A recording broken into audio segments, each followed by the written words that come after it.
Palace, Yeah. what you cooking? Yeah. This one probably got the angel jamming in the chairs. You call him Jesus, I call him Yahweh Shah. It don't come from the script, it's hella Yaliyah. Yahweh Bashim, Yahweh Shah HaMashiach. Big Jews in the name and they scared of us. Break bread with the heathen, I'd rather not. China want war, Russia want war. Babylon, see your time is running out. Yeah, I done read Isaiah, Jeremiah, Daniel. I feel like I'ma see the King David. I've been cursed since birth, hung with the wrong niggas, uncircumcised. I ate from the wrong table. Was confused before, ain't read the script, and you could tell. I swore it was all fake till I realized how history disappeared. It was coded by a world that won't save you.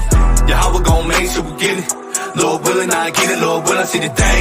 That's why I ain't trimming on my beard, just trimming on these beards with these fringes on my waist.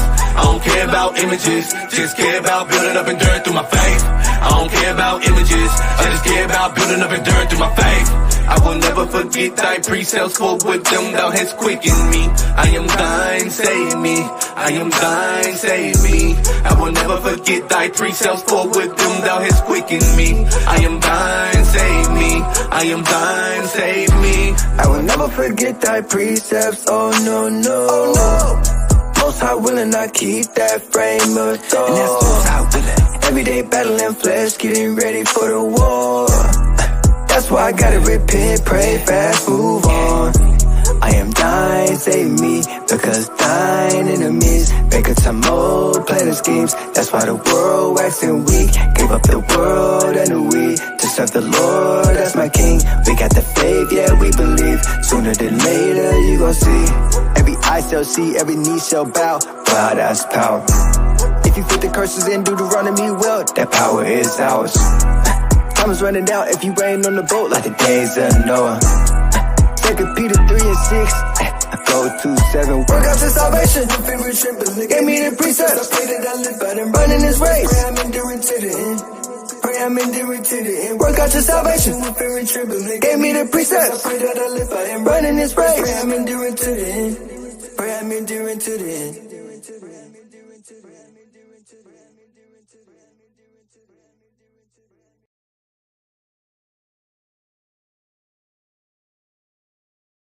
Shalom, shalom, Yasha Allah. This is your Ak Kasadia with the Anointed House of Saints coming at you with another verse of the day. And I'm taking it from the book of Isaiah chapter 2 and verse 3. And many people shall go and say, Come ye, and let us go up to the mountain of the Lord, to the house of the God of Jacob. And he will teach us of his ways, and we will walk in his paths. For out of Zion shall go forth the law, and the word of the Lord from Jerusalem. So Yahweh will teach you your ways. He'll show you how to keep the law, right? Because the law was given to us for a heritage, right? It is our heritage, our life, right? This is your boy Kasadia with the Anointed House of Saints coming at you with another verse of the day. Shalom.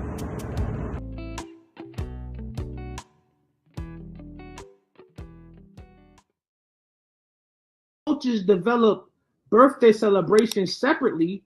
The first mentions that we can find in history came from ancient Egypt, where large celebrations were put on for the pharaoh. These celebrations, these birthday celebrations, were coronation dates, symbolic of the pharaoh's birth as a god. It wasn't when he actually was born. It was when he was considered a deity or deified as a god in their culture and their history. This literally means the first birthday celebration wasn't marking the birth of a human, but rather the birth of a god. Turn to Leviticus chapter 18 and verse number 3. After the doings of the land of Egypt, wherein ye dwelt, shall ye not do. We have to understand that when we worship or when we celebrate our birthdays, we are put ourselves in the same category as the pharaoh did.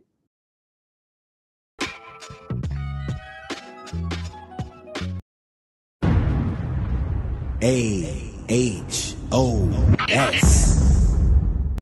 Shalom, shalom. This is Officer Sanat of the Anointed House of Saints coming to you with the verse of the day. And I'm coming out of the book of Proverbs, chapter 22 and verse 6. And it reads, Train up a child in the way he should go. And when he is old, he will not depart from it. The Most High is letting us know that fathers and mothers have to teach these commandments, these laws, statutes, and commandments to our children when they're young, not when they're 14, 15, 16. We just start when they're at the age of understanding. So understand that these commandments are our life and they're the life for our children. Shalom.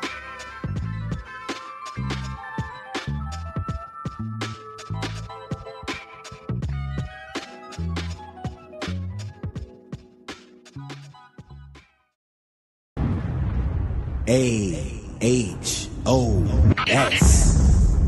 Shalom, two times family. It's your brother Kazai. We're at Anointed House of Saints. We're going to do the verse of the day today.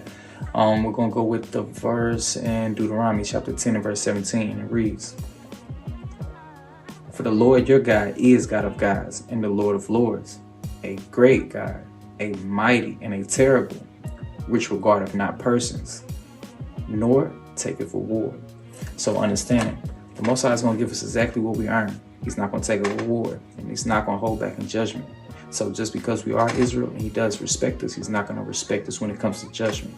So keep that in mind, and we won't do amiss. Shalom.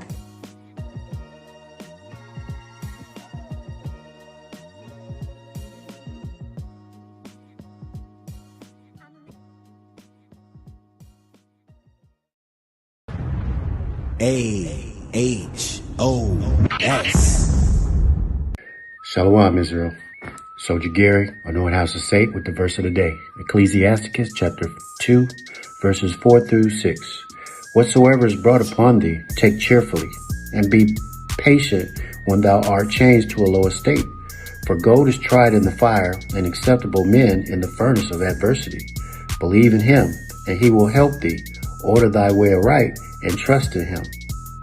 So, we all go through something, and it puts us in a different state of mind. But if we keep our mind on our higher power, you can't go wrong.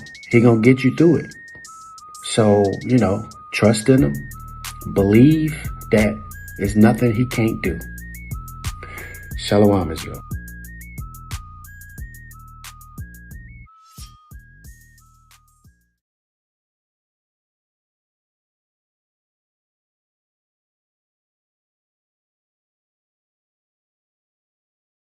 Jonathan got bars, man. He got bars. But he always making slow music, man. I want to pray to his music and meditate.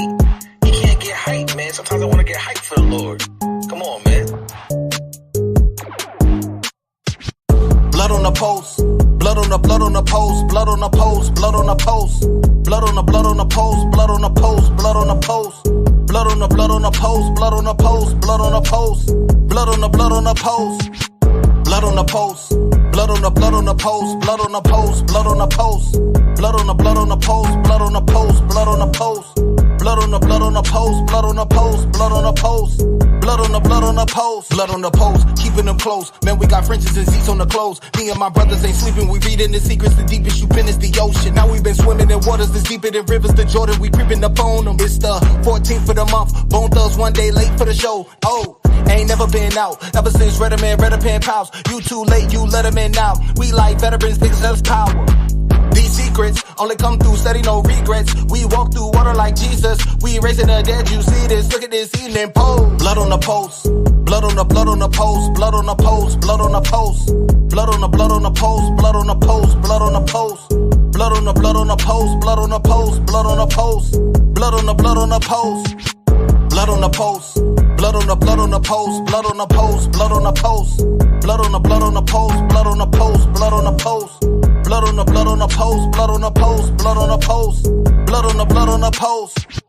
We holding posts, chopping up doctors that ain't coming close. They had the three strikes like I'm Wonder Franco. We're Rochelle toast. Wisdom is better than silver and gold. This water is knocking down wicked Pharaoh. Can't swim through the sea, man, that fan was too slow. Pharaoh was sober-minded, think he can and go. Escape on a starry night, Victor Van Gogh. Living good unchained like Quincy Django. Strippers down in the hood, now they wanna tango. Death angels coming close, so watch your back, bro. Watch your back, bro. We building that land, we gon' eat that. That better, bitter herb, we gon' eat that. Doing this till you how I come and see that. We that. Oh. Blood on the post. Blood on the blood on the post, blood on the post, blood on the post, blood on the blood on the post, blood on the post, blood on the post, blood on the blood on the post, blood on the post, blood on the post, Blood on the post. Blood on the post. Blood on the post. Blood on the post. Blood on the post. Blood on the post. Blood on the post. Blood on the post. Blood on the post. Blood on the post. Blood on the post. Blood on the post. The Pesach and Nissan. We found faith in Misraim. We got to be strong. Walking through water, pray we don't sink. Strapped up, boots tight. Walking up right, boy, we don't lean. Walking up right, boy, we don't lean. Walking up right, boy, we don't lean. Walking up right, boy, we don't lean. Walking up right, boy, we don't lean. Walking up right, we see that. Blood on the post. Blood on the post. Blood on the post. Blood on the post. Blood on the post. Blood on the post. Blood on the post. Blood on the post. Blood on the post. Blood on the post. Blood on the post. Blood on the post. Blood on the post. Blood on the post. Blood on the post. Blood on the post. Blood on the post. Blood on the post. Blood on the post.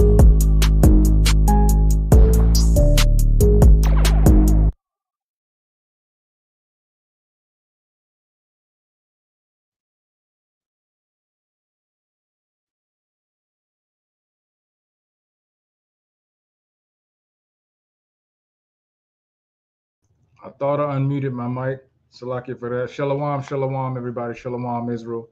Welcome back to another Milk Mondays.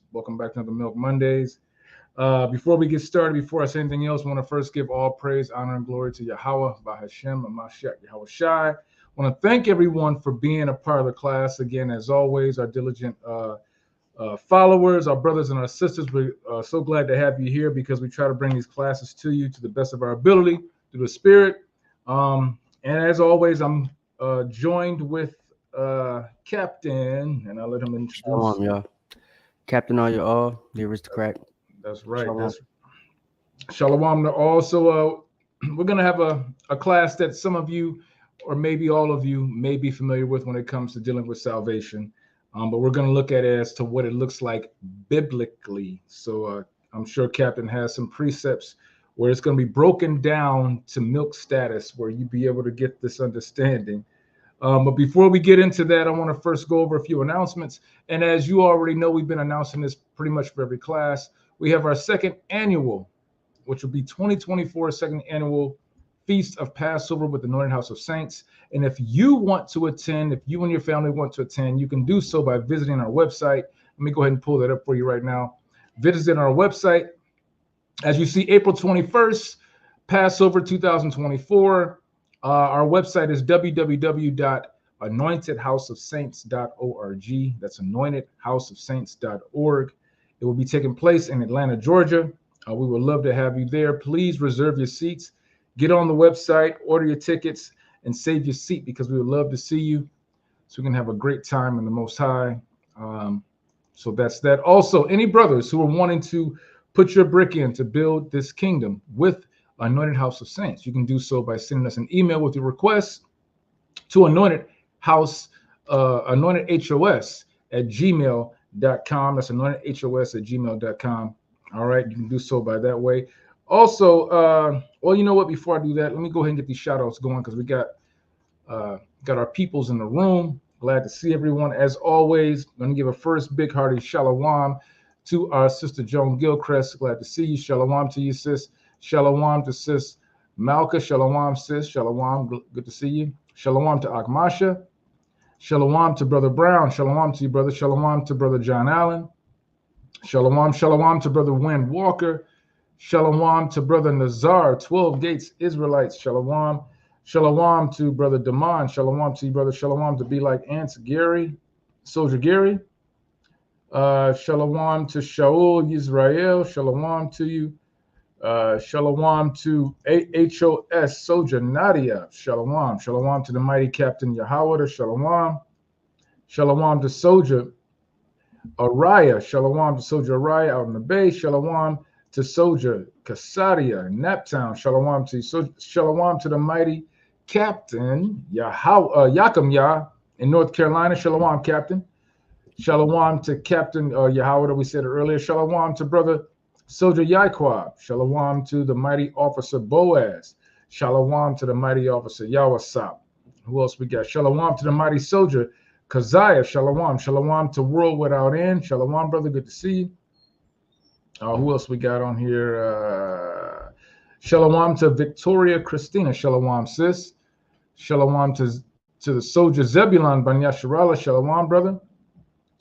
I think that is about it. If I missed anyone, I will try and shout you out at the end of class. But today's class, again, is titled, What Does Salvation Look Like Biblically? What does salvation look like biblically? This may be a class that some of you are familiar with, but this is a very important class that needs to be taught, right? So I'm going to go ahead and shut up and let Captain get it going on and bring this class out. Oh, but make sure, look, this is going to be a precepted class, so get your markers. Let me say that now. Get your markers, get your Apocrypha, get your KJV Bible, right? Get your notepad, right? Get everything out there so you can write these things down so you can be able to study and go over these lessons, go over these scriptures and precepts with yourself and with your family.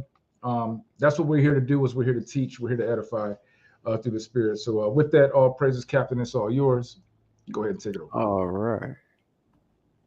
So I can already see that the StreamYard is going to be acting crazy because, as you see, it's delaying me already. But y'all just going to have to bear with me. It'll come back when it come back.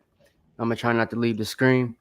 If I do, don't go nowhere because you still hear my voice. All right. So like Knox said, going to be doing this lesson today. Main reason why.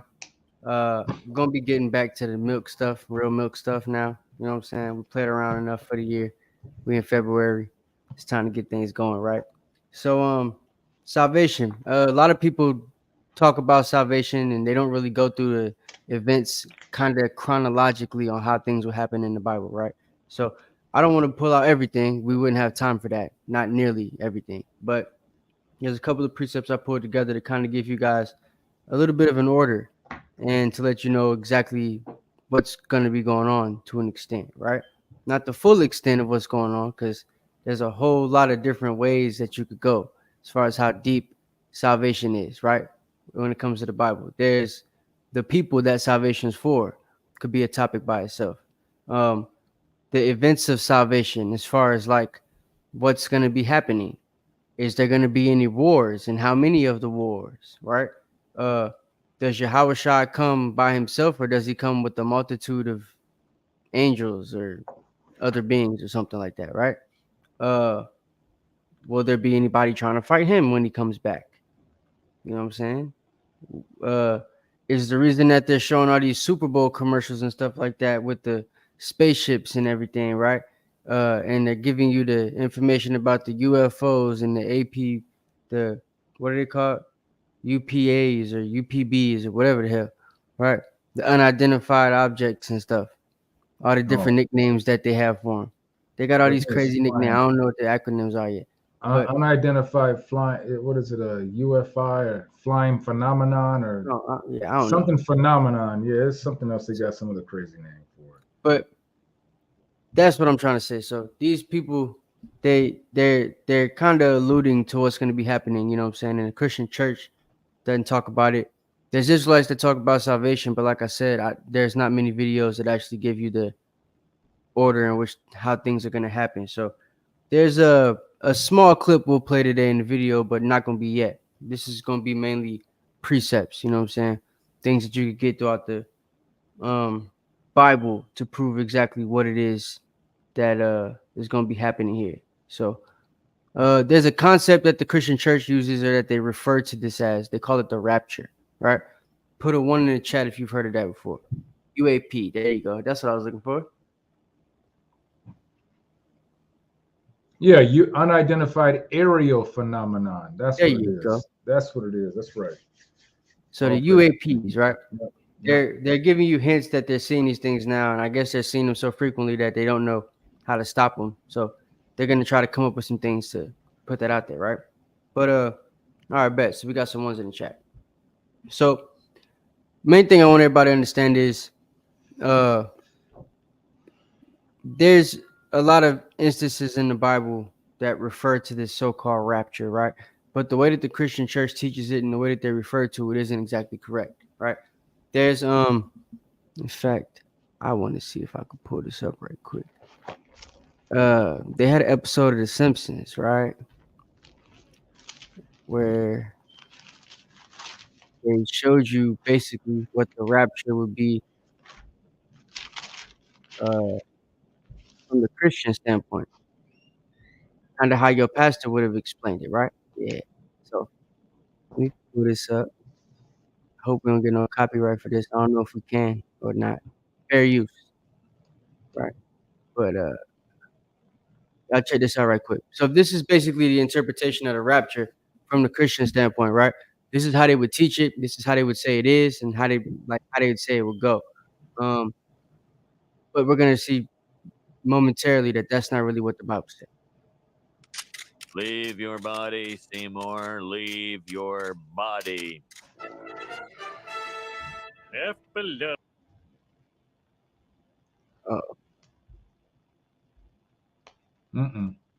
Wow. I got full internet. Like, this don't make no sense. StreamYard be messing with me, bro. Yeah, StreamYard. I got TVs on and everything running off the internet. A He Is Risen production. Crazy. Rapture?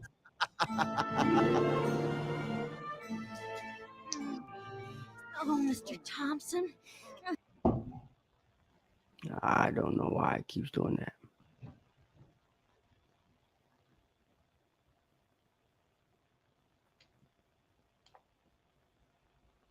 What if your wife finds out? It's modern times. Everyone's.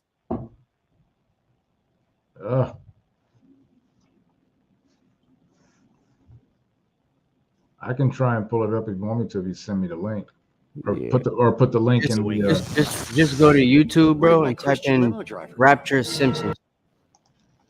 I ain't gonna keep trying to do this. I'm looking at my Google joint to see what's going on. So like, yeah, I don't know what's happening with this. I'm on a high definition stream. It shouldn't be doing this. Which one was it? It's the first one. I mean, you sure? It's a minute and 23 seconds. Okay, I see it. All right, gotcha.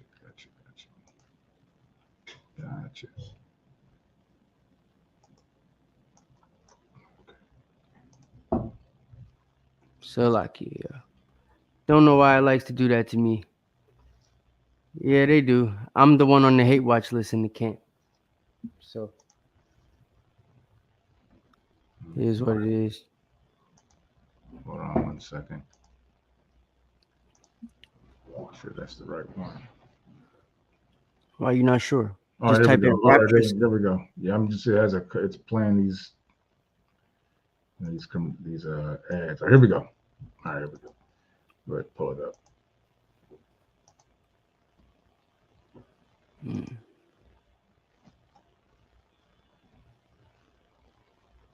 And there we go.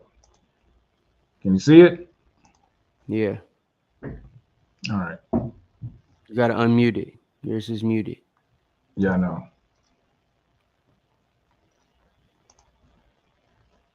It's full screen. Just press play. Oh, now you made it small again. Leave your body, Seymour. Leave your body. F below. Ooh, a He Is Risen production. Rapture?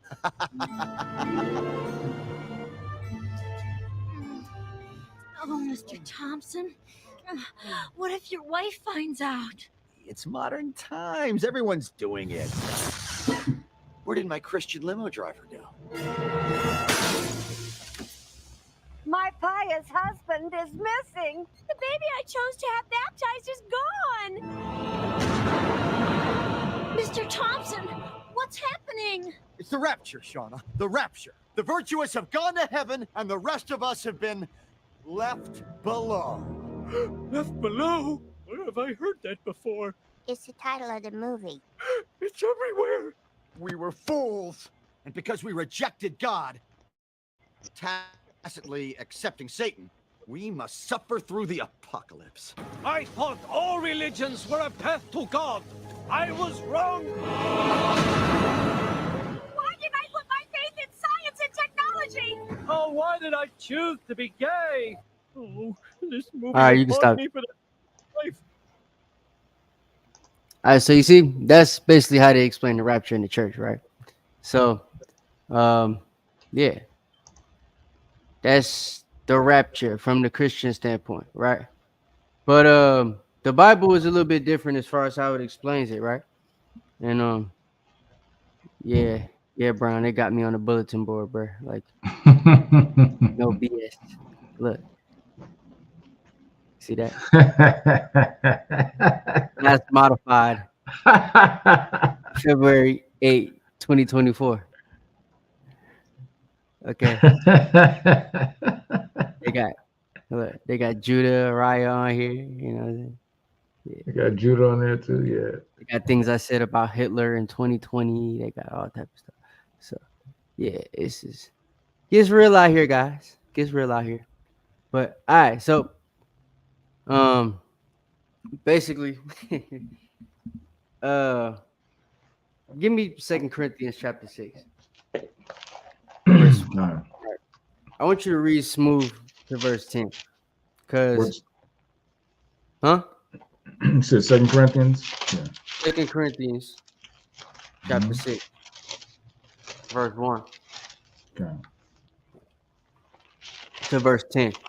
Because just read kind of smooth. I might interrupt you once or twice. But this is going to explain some things, right? This whole lesson is going to explain to you how salvation is going to be, right? And for the moment, I'm going to take myself off the screen because I don't know what's going on with the StreamYard today. But everybody can hear me clear, right? I sound good still? All right, bet. So I'll come back in a minute, guys. Well, you know, I'll show myself again. I'm not going nowhere. But anyway, so yeah, the Christian church teaches it like what we just saw in The Simpsons, right? They teach that the rapture, as they call it, is going to be an event where everybody that's so-called righteous in the eyes of God, whatever that means to a Christian, right? Because I mean, we saw the pastor who was having sex with somebody that wasn't his wife, and she admitted that it wasn't his wife. He still got poofed up, butt naked. His clothes was left there, everything, right? The other lady was poofed up, butt naked. So everybody gonna be poofed up, butt naked into this place we don't know, right? According to the Christian church, might get caught up in the raptures with Anita Baker, right? So it's like it's all these different interpretations as to what could happen and what's gonna happen that the Simpsons had to make a episode about. So and there's other people that have done it, you know, South Park, all type of people. So that was just the most hilarious to me because I've literally heard pastors, black and white, Hispanic, Asian, everything, give interpretations just like we just saw in the cartoon that we're watching a second ago, right? But 2 Corinthians chapter 6, 2 Corinthians, chapter 6, verse 1. Read that. Karen, this is the book of 2 Corinthians chapter 6 and verse 1. We then, as workers together with him, beseech you also that ye receive not the grace of God in vain.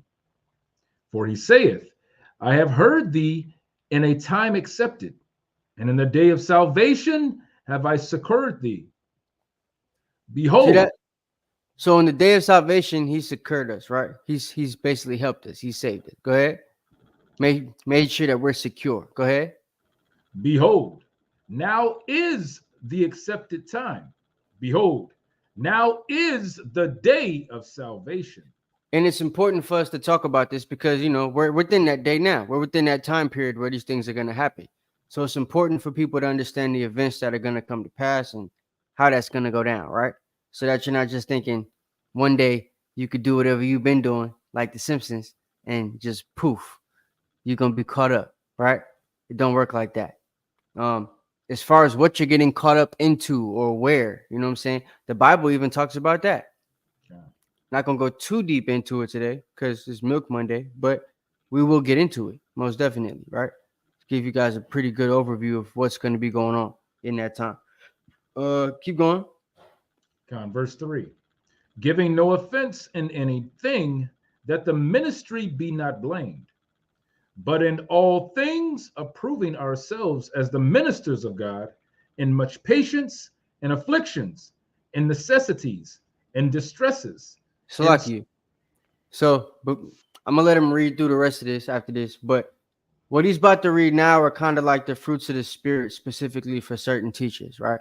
Well, not certain teachers. Anybody that wants to be a teacher, anybody that's going to be going around trying to, preach the gospel, wake up the people. These are the fruits that we're supposed to be bearing. You know what I'm saying?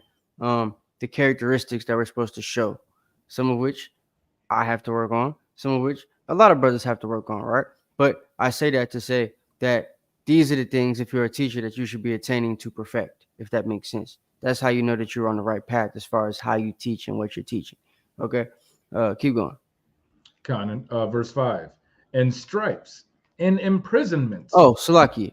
It also falls in line with the things that this is the last thing I was going to say before, but it falls in line with the things that, a lot of brothers in camps are saying now, ours included, that Israelites, kind of got to change how we've been doing things for the last X amount of years. It's woken up a lot of people, but we could wake up a little bit more with a little bit of a different approach, right? Keeping the same doctrines or whatever you want to keep, but the approach, it could change slightly, right? Depending on the situation, I'll even say. So, but go ahead, Knock. Verse 5. In stripes, in imprisonments, in tumults, in labors, in watchings, in fastings, by pureness, by knowledge, by long suffering, by kindness, by the Holy Spirit, by love unfeigned, by the word of truth, by the power of Yahweh, by the armor of righteousness on the right hand and on the left, by honor and dishonor, by evil report and good report, as deceivers and yet true, as unknown and yet well known, as dying and behold, we live, as chastened and not killed, as sorrowful yet always rejoicing, as poor yet making many rich, as having nothing and yet possessing all things. Mm-hmm. So these are the things and the fruits that we're supposed to bear, right? But the reason I brought that out is because it talks about salvation and how certain things are going to come to us, right? This is where it leads me now. Because us as Israelites, right, as we're going to be showing those fruits in the future, right, and continuing to do so, what needs to be understood is that the reason we go out on the streets and preach the way we do is because the Christian church has taught a big lie to the people, not just our people, but the people in general, right? The nations. So that lie is kind of what you saw in the Simpsons video a second ago, right? That, there's a sect of the society that believes either, Christian, Muslim, Catholic, Buddhist, Hindu, right? Whatever they are, that any of them religions, for one, could get you to the Most High God, which is a lie.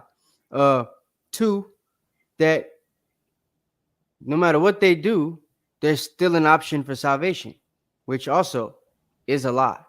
So salvation in the Bible, right, which we know is where even the concept comes from. There wasn't a concept of salvation for Buddhists before the Bible. There wasn't a concept of salvation for Hindus before the Bible. There wasn't a concept for any Arab man, Ishmael, that is, right? Or Esau, depending on what type of Arab you want to talk about. Wasn't any concept of salvation for either one of them before the Bible, right? Muhammad, who I strongly believe to be an Edomite, had no idea what words were because he couldn't read. But aside from that, he didn't know what salvation was because it's a concept that comes from the Israelites. So whatever he wrote in the Quran about their perverted version of salvation, where they get a bunch of boys and a small number of girls in the kingdom of heaven, that perverted version of salvation and the concept of it, he too got from the Bible, right? Not the concept with the perversion, but the concept of the actual salvation and the possibility of such, right? that place that they call paradise, that they consider heaven when they Allahu Akbar, blue, that they think they go to after they do that, right? That whole concept came from what Muhammad heard about in the Bible. Everything else that came with it is stuff he made up on his own. But the point I'm making is what the Christian church has and what everybody has, just like what Muhammad gave to the world, is things that they've made up on their own. It's not stuff that actually come from the Bible or the word of the Most High, right? So that's what we're going to get in today. First thing is, who is salvation for and how does it come to the people, right? In the first place. So what has to be understood is, knock, what is salvation? What does it mean to go through salvation in your own words? In my own words, to be saved, to have to be delivered from Okay, I like that. Yeah. Delivery, right? Mm-hmm. Now, what the hell do people need to be delivered from? In general, or are you asking about according biblically? Well, let's say according to the Bible. According to the Bible, well, it says that the Israelites have to be delivered from their enemies. Aha, right? And we're going to bring that precept out in a little bit. But so there's a certain people in the Bible that have to be delivered from their enemies, right? Now, if their enemies are all the other nations, who do the other nations have to be delivered from? I'm still trying to figure that out. I haven't seen that yet. Me too, right? I'm trying to. I haven't I'm read not that even part going to hold you and string it out. I have not seen it either. Hold on. So I just want to bring this out right quick, just so everybody's on the same page as me and I. But we get into these precepts and show this last clip. So salvation, preservation or deliverance from harm, ruin, or loss, right? And then the theological definition, deliverance from sin and its consequences, believed by Christians to be brought about by faith in Christ. The thing is, right? The Bible, see, that whole concept for Christians, it sounds good when you're a Christian, but when you know the Bible, it also sounds all right, but it's like, there's some things wrong with it. Main thing is, see, sin is something that's, it's something that can only be acted out by specific people, right? Because sin is an action, or it's action that results in something, right? So sin is, just to give you the answer, it's breaking the law, right? And according to, here, you want to get it right quick? Psalm 140, what's that? 149:19? 147. Well, yeah, 147:19. It's the book of Psalms 147 and verse 19. And it reads, I know I didn't have this on the paper, Salaki. God, he showeth his word unto Jacob, his statutes and his judgments unto Israel. He hath not dealt so with any nation, and as for his judgments, they have not known them. Praise ye the Lord. That's right. So, hey, if you're just coming in the building, man, y'all hit the like button when y'all come in. Baba Kasha, share the video. And if there's anybody that could come help Knock read, pull up in the camp. Somebody in the camp that could help Knock read. I don't want none of you weirdos coming on here trying to help Knock. Don't do that. All right. But just wanted to put that out there. So salvation, as we see, right? It's deliverance. And we see that there's certain people that were given this law. So if we're talking about the theological definition, where it's deliverance from sin, only people that could be delivered from sin would be the people that it was talking about just a second ago in Psalm 147. That's right. If we're going by the Bible, right? And I don't want to hear anybody say that's the Old Testament, because Jesus was walking around with the Old Testament, duck monkey. That's right. Right? He didn't have a New Testament. The New Testament has his words in it, which would mean it was made after with his words. But while he was on the scene with his words were quoting things from the Old Testament. right? Him, Paul, Luke, John, a bunch of them. Peter, John the Revelator. So there's a bunch of people in the New Testament that quoted things. The things they quoted weren't quoted from the New Testament. They were quoted from the Old Testament. So that's the first thing we have to understand.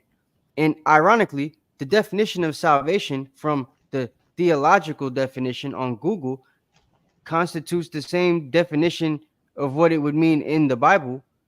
And we just read a verse that proves that the biblical definition could only be for specific people. But Salakia, yeah, I got a question. You know, Christians don't like to answer questions directly. They don't like to get. They don't like to answer questions at all. At all, period, right? But can we say, this is a question just being putting out there, can we say that in order to receive salvation according to the scriptures, right, to be saved, right, that whoever is doing the saving has to know who he's saving? The one doing the saving has to know who he's saving? Yes. Yeah. He has to know who it is, right? Right. So when I read, I'm going to bring this out. I was just going to follow up what the precept you brought out, right? About who the Most High knows, right? Who does the Most High know? Who has he only known? What does the Bible say about that? That's the point, right? Are you asking me or are you asking them? No, I'm asking them, right? I'm asking the audience. Like, I mean, I know most of the audience know this, but I'm just gonna go ahead and go to Amos. Yeah. Because that's what it says, right? We got to go what the scripture says. It's Amos chapter 3, and of course it's a classic, verse 3, 1 and 2. And it says, "Hear this word that the Lord hath spoken against you, O children of Israel, against the whole family which I brought up from the land of Egypt, saying, you only have I known of all the families of the earth. Therefore I will punish you for all your iniquities." I think it's plain upon tables. The salvation that's needed, that Israel needed, is because the Most High only gave his laws and commandments to the children of Israel. So this whole salvation issue with everyone else is totally buffoonery for everyone else. Most High don't know anybody else to this day. He still don't know anyone else but the nation of Israel. Are you? So that's 2 Corinthians 6, right? But like I was saying, there's a certain, way that I want to go with this. So the Most High has certain saviors that were able to save us through captivities, right? We went through certain captivities, and there was always instances where certain people helped us out. In the Moabite captivity, we had Ehud. Hold on a second, guys. My bad.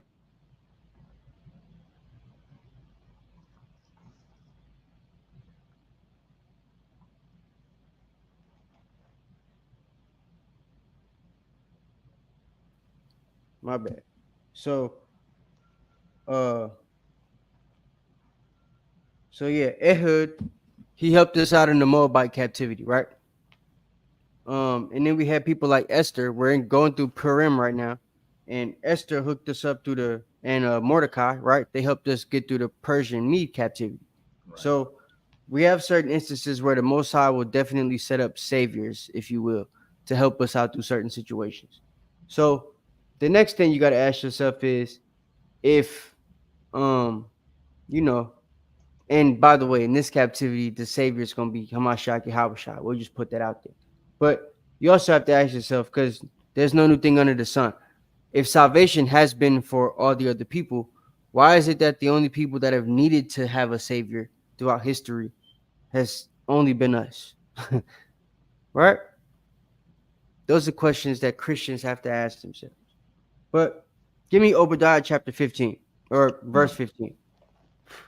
Read the verse 21, if you will. And that's right. The Most High will redeem Israel.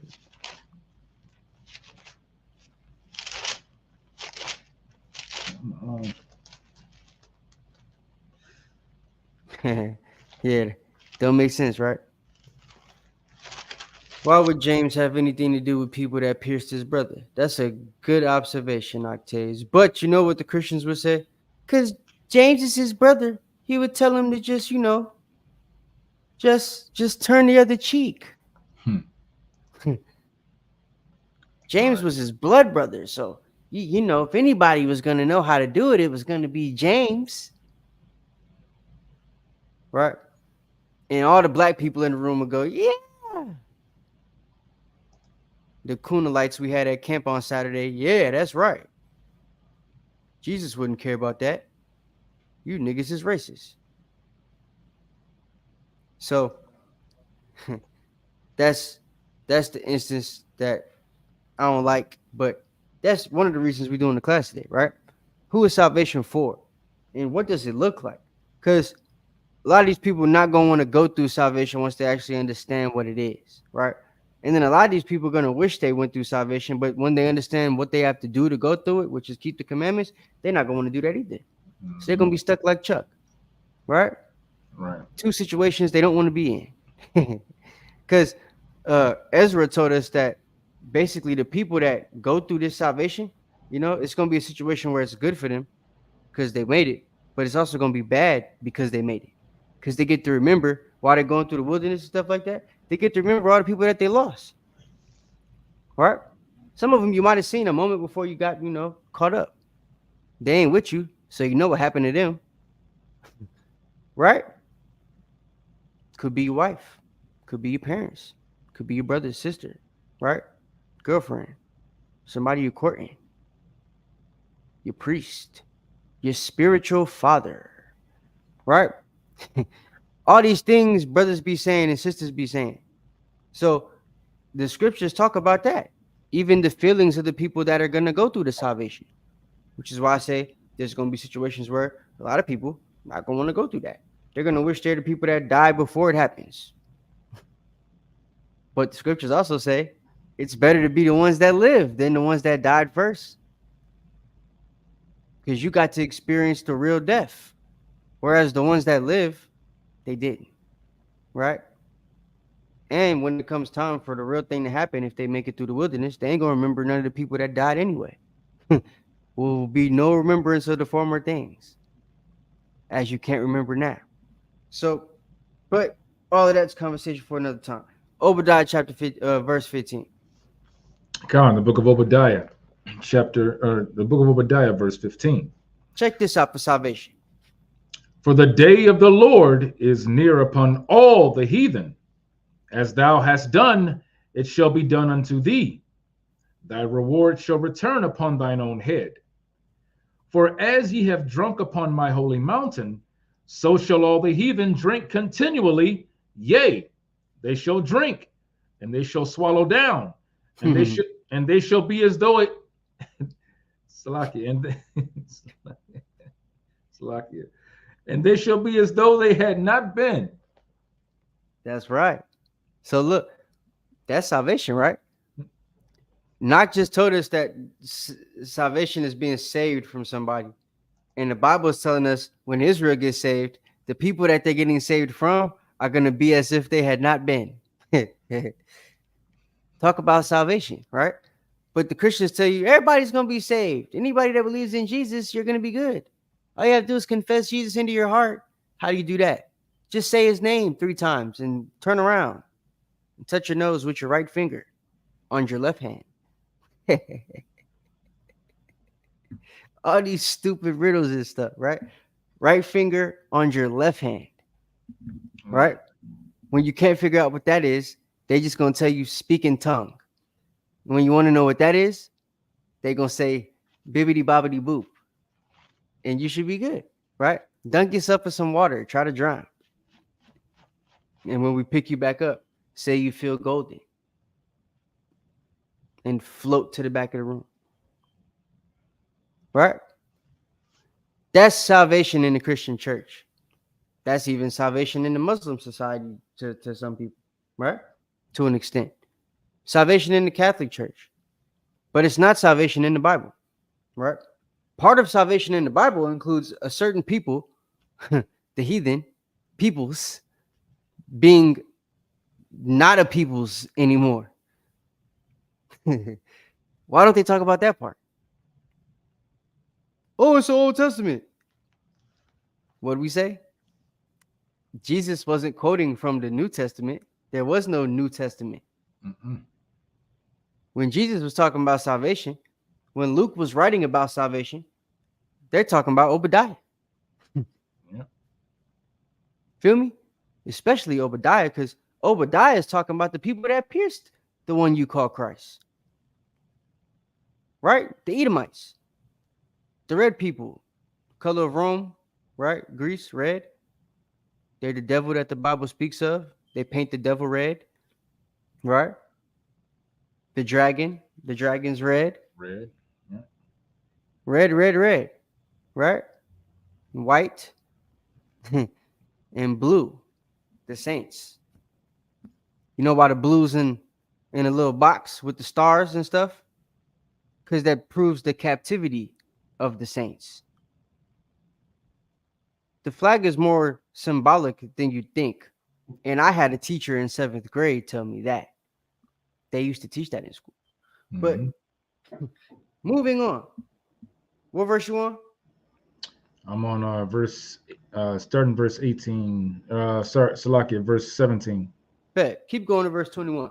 So as you see, there's going to be a certain part of the salvation where people die, meaning everybody doesn't get the salvation. Go ahead. Verse 17. But upon Mount Zion shall be deliverance, and there shall.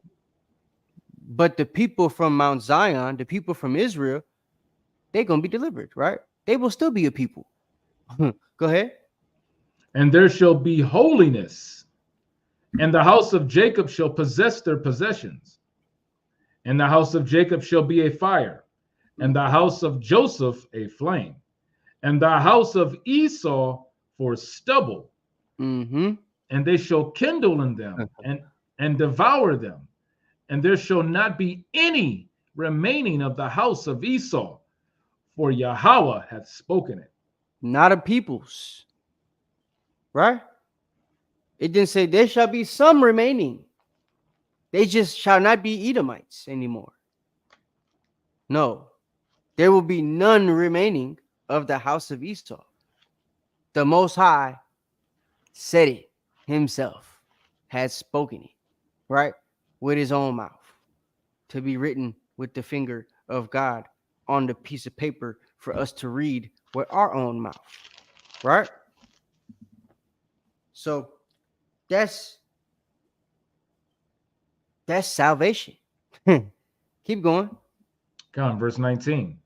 And they of the south shall possess the mount of Esau, and they of the plain the Philistines. Woo! So you see that? Judah gonna get Esau. Blah, blah. Huh? Bill Gates gonna be in the back of y'all crib, Donald Hump Day, Trump Day. Right? Somebody said Diddy's an Edomite. No, I'm playing. He might be on that side too. Never know. But the point is, the South is gonna get Esau, right? The North is gonna get the Hamites. Go ahead. And they shall possess the fields of Ephraim and the fields of Samaria, and Benjamin shall possess Gilead. Yeah, because like there's gonna be many mansions in the Most High's kingdom, right? And the land is gonna be much bigger than what you think it is right now on the little land lots. The little bit of land that we took when we were still respecting the other people, that's a dub now. So now we're gonna get our full allotments of land. And they're just giving you a couple of examples in the verses we just read of how far the allotments will go. Right? Benjamin's land is going to span over into Gilead. That's where the Ephraim and half tribe of Manasseh and Gad and Reuben was at. Right? Where all the grazing land was. So Benjamin's going to be able to have more land for that type of stuff. Best believe if Benjamin and Ephraim is getting more land, all the other 10 is going to as well. That's just how it works, right? So it's giving you examples of how the land allotments are going to be spread out, basically. So, But what you want? Verse 21 now? Yeah, verse 20. All right, come on. Read 20 and 21. Verse 20. And the captivity of this host of the children of Israel shall possess that of the Canaanites, even unto Zarephath. And the captivity of Jerusalem, which is in Sepharad, shall possess the cities of the south. And saviors shall come up on Mount Zion to judge the mount of Esau, and the kingdom shall be the Lord's. So that's what's going on now, right? And believe it or not, right? So we have the Savior that's coming, right? We got the Saviors coming with him, right? The thousands, tens of thousands of his saints, right? But we also got the fishermen and the hunters that were the saints here, right? Which would be us, the brothers you see on the streets. So all of us would be considered saviors in this time. Reason being is we're trying to help you guys learn the Bible. We're learning it ourselves, teaching each other's. Iron sharpens iron, right? So that's what's happening in these situations. And at the end of it, right, once we've declared who the wicked is, and it's time for Hamashiach Yahweh to come back, you know, that's what it's going to be. We're going to be looked at as the bad guys. It's going to be a race war, Jacob's trouble, all that stuff, because they're trying to get rid of the saviors that, you know, made the way straight for the Messiah to come. First, it was John the Baptist baptizing the people in the water for real, right?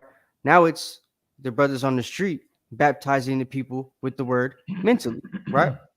And the prize is the same. Everybody gets the same penny. But there's no new thing under the sun. It's just a bunch of brothers now doing the sequence that John the Baptist was doing, because it's a bunch of us now that are lost. You know what I'm saying? So more people have to be John the Baptist. So that's what it is. And as you see, the baptism that the Most High has us doing isn't drowning people in the water, unless you're talking about mentally, right? Because we could do that at camp. We can drown you with some precepts. We've done that before, right? Right. But we ain't taking you, squeezing your nose together, putting you in a dress, and making you dunk in the water, keeping you under there for 5 seconds until you start shaking and stuff like that. And then they're like, all right, bring them up. We ain't doing that. You can get baptized. We ain't mad at you for doing it, right? We're gonna have it here soon. I presume. I've heard brothers say they want to do it. But is that the baptism that the Bible is actually talking about? No, because that gay guy, you know, got baptized 15 times. Every year from 15 to 30, he was baptized. And he was delivered. Hey, Shawan. Yeah, delivered. And swallowed up by the water. Right? Pause. So, like, he did that. And he's in a situation where he's still gay. Yeah. He came out, told everybody he feels golden, start clapping his hand, Hercules, Hercules, like Eddie Murphy, right? And he's still gay. So what do you say to that guy? Is he going to be saved? Or is he going to be saying what the preacher was saying in the movie while he was getting swallowed up by the water, right? In the Simpsons video, when he was, I wish I hadn't chose to be gay, on his way to die. You know what I'm saying? That's what I'm talking about. Oh, man, I'm glad we got both of y'all. Now we're going to be able to get through this class quick. Got 2 more readers on it. Shalom. Shalom. Shalom. Yahweh Shabbat Beard done grew a little bit. Y'all look like a pirate now, guys. Hey, I don't know where you get that meat you from though. Y'all killing me with these. You talking about Yakum y'all's, right? Yeah, both. Yeah, I don't know. Who made that one? Yeah, from a sister in North Carolina. Well, hey, the sister needs to hit me up, please. Yakutas made this one.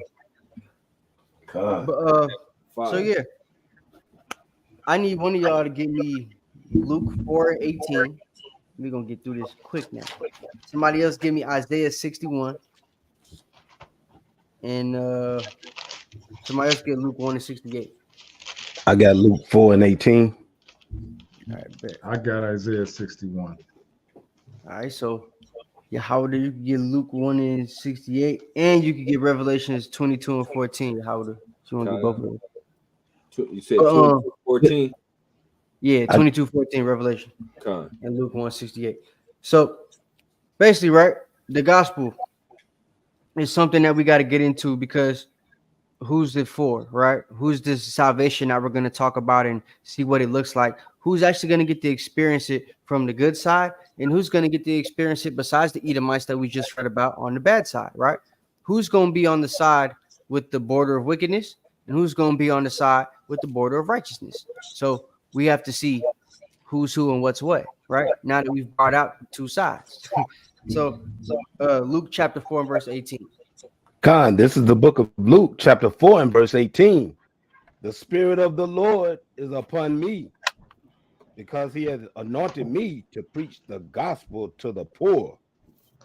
He has sent me to heal the brokenhearted, to preach deliverance to the captives, and recovering of sight to the blind, to set at liberty them that are bruised. That's right.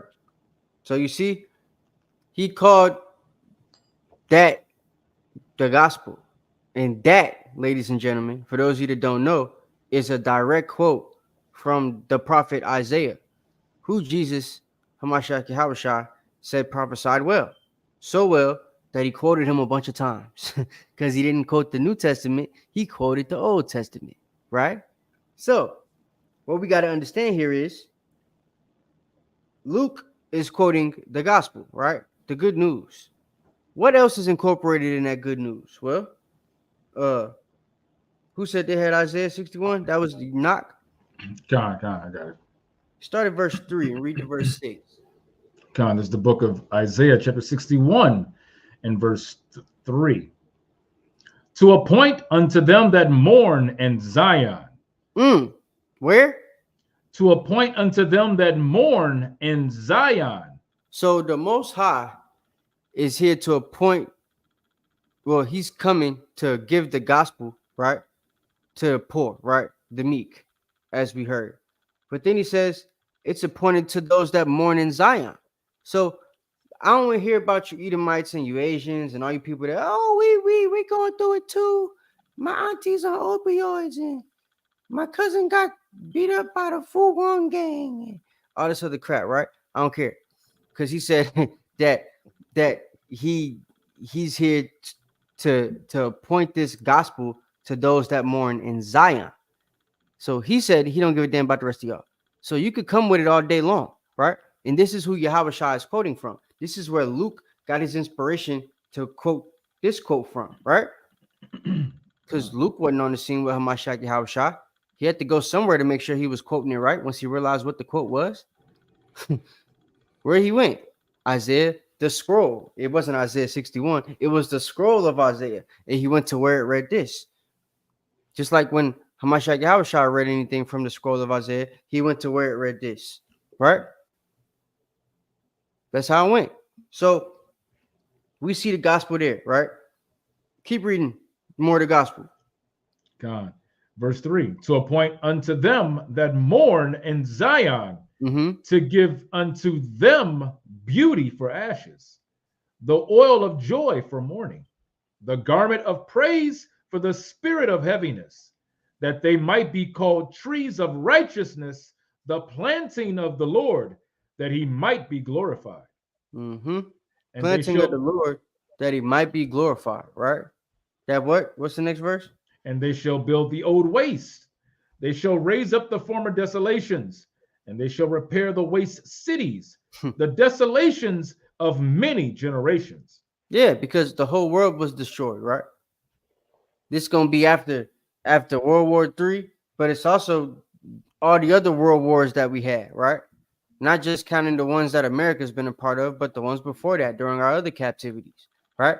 There were world wars that we ain't thought about yet, or that we ain't thought about in a long time because they happened already, right?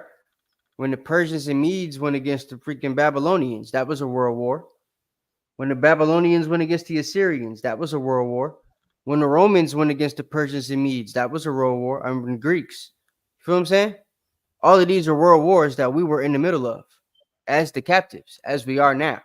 And it's going to be no different, right? And the captives going to be the ones that survive this time. We're going to be the only ones left, the ones that get to take over, right? Been through so many captivities. Now all the captors, they going to be diminished.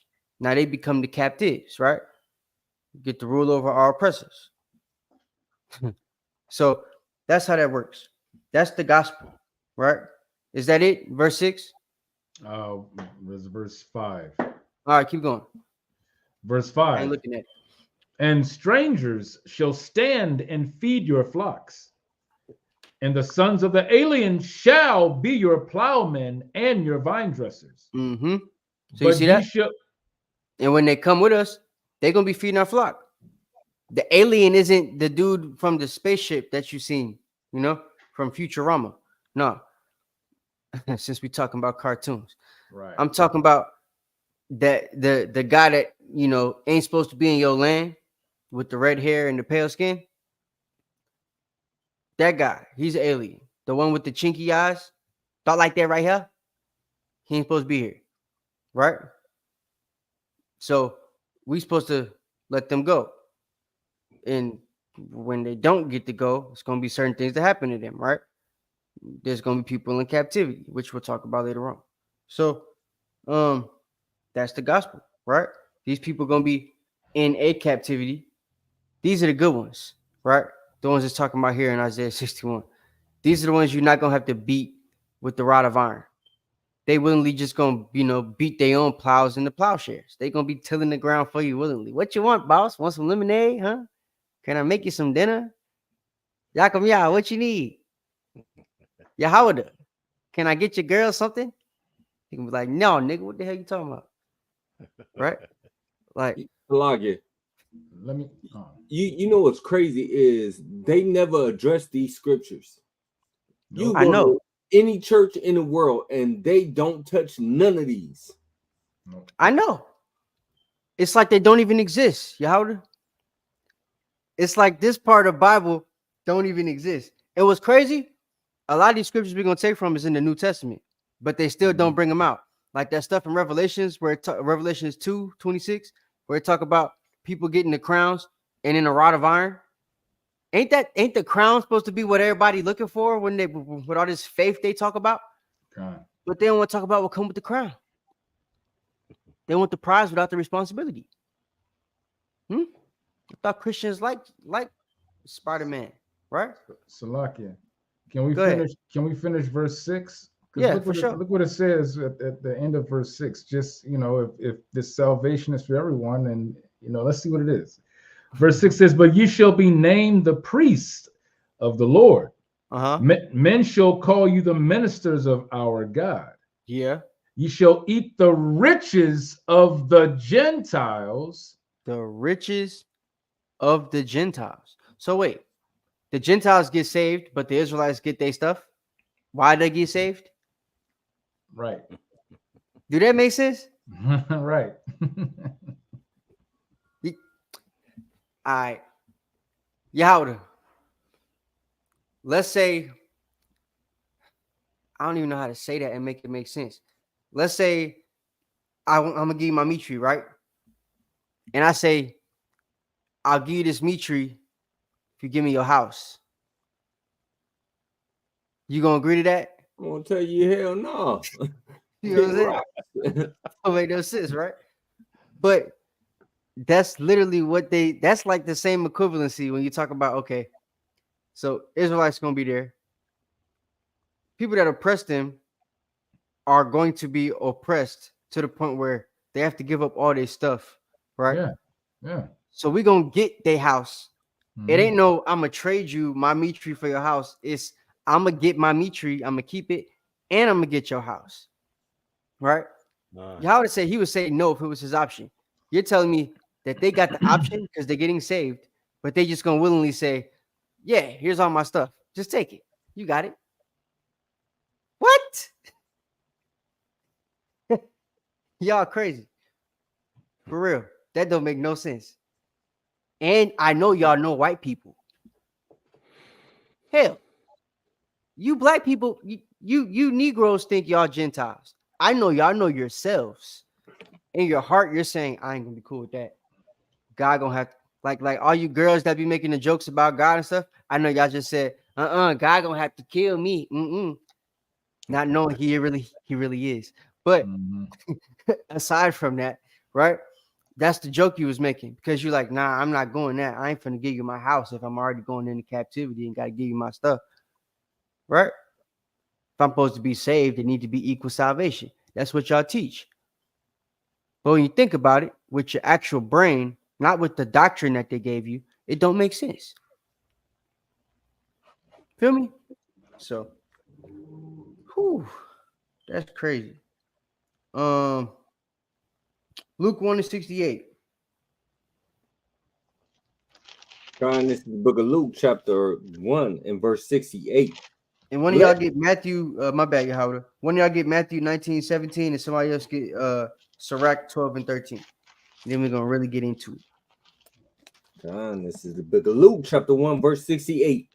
Blessed be the Lord God of Israel, for he hath visited and redeemed his people, and have raised up an horn of salvation for us in the house of his servant David, as he spake by the mouth of his holy prophets, which have been since the world began, that we should be saved from our enemies and from the hand of all that hate us. So Luke in the New Testament is saying that the people that get salvation still, as it said in the Old Testament, are supposed to be saved from their enemies. But you Christians teach we don't have any enemies. God is love. God loves everybody. Right? So who the hell your enemy is? Who's your enemy? This can't be talking about y'all. Right? Y'all don't have any enemies. Y'all turn the other cheek. Right? You turn the face cheeks when somebody do something to you, and you turn the butt cheeks when you want to take a picture for the twerk. Just turning all the cheeks.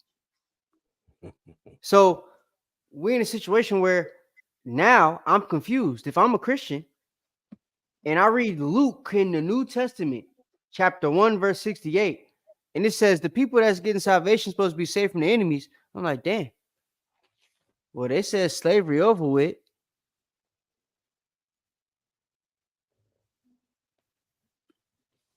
I'm cool with all of the white people.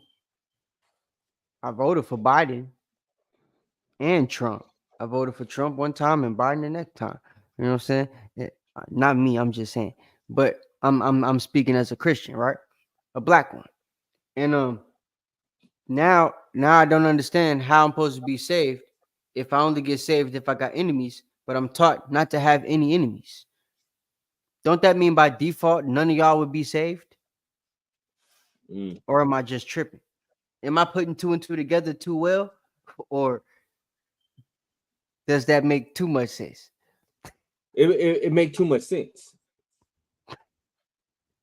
Make too much sense. They can't deal with it. It's messing up their little brains. Because that's crazy. Yo, Adam, let me read this next verse. Go ahead. Next couple, because they heavy. It says verse 72. To perform the mercy promised to our fathers. Whose fathers?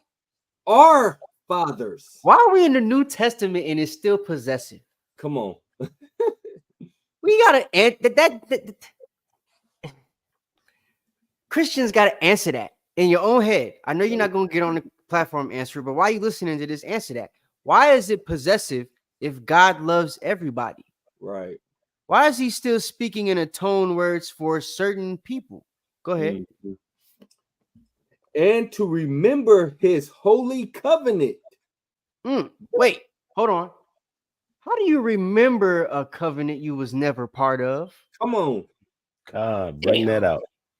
Wait a minute. Hey, play them bomb sounds. They need to hear that. It's like I don't understand.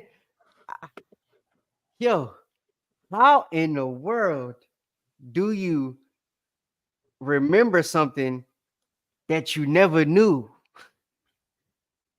That don't make no.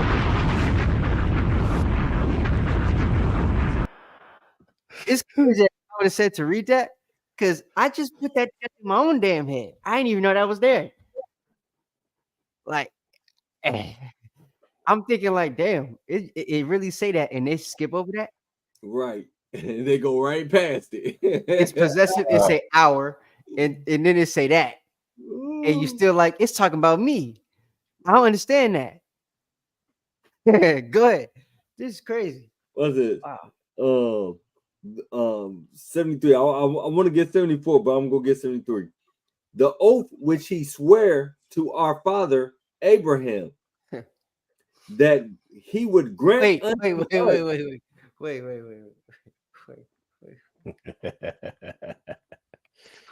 time out. Hold on. So this is the New Testament, and this is Luke. So he's the newest of the New Testament. He newer than everybody, right? The phrase "all of us" or "everybody" exists in this time, right? Right? Last time I checked, you gonna get him. So why he ain't just say, "Hey, Shalom, how about you, Shalom?" Why he ain't say, the God of the Father of everyone, right? The God of the children of Abraham. Something that make it sound like it's like not talking about just Israelites. But when he say our, and we know he's an Israelite, like Luke is not a Greek. He's an Israelite. Right. You know what I'm saying? So when he says our, he's saying our in the same way that Paul would say our. And when Paul said our, he said things like brethren, kinsmen, according to the flesh, who are Israelites, right? So I don't understand, again, how they throw themselves in there like that. That's crazy. Go ahead. Verse 74, that he would grant unto us that we, being delivered out of the hand of our enemies, might serve him without fear. And Salakia, so real quick, what did Moses? What was Moses saying to Pharaoh when he brought them out of Egypt? He was saying, "So keep my people with you, because God loves everybody. We shall not abhor an Edomite, and we shall love all the Egyptians." That's what we said, brother.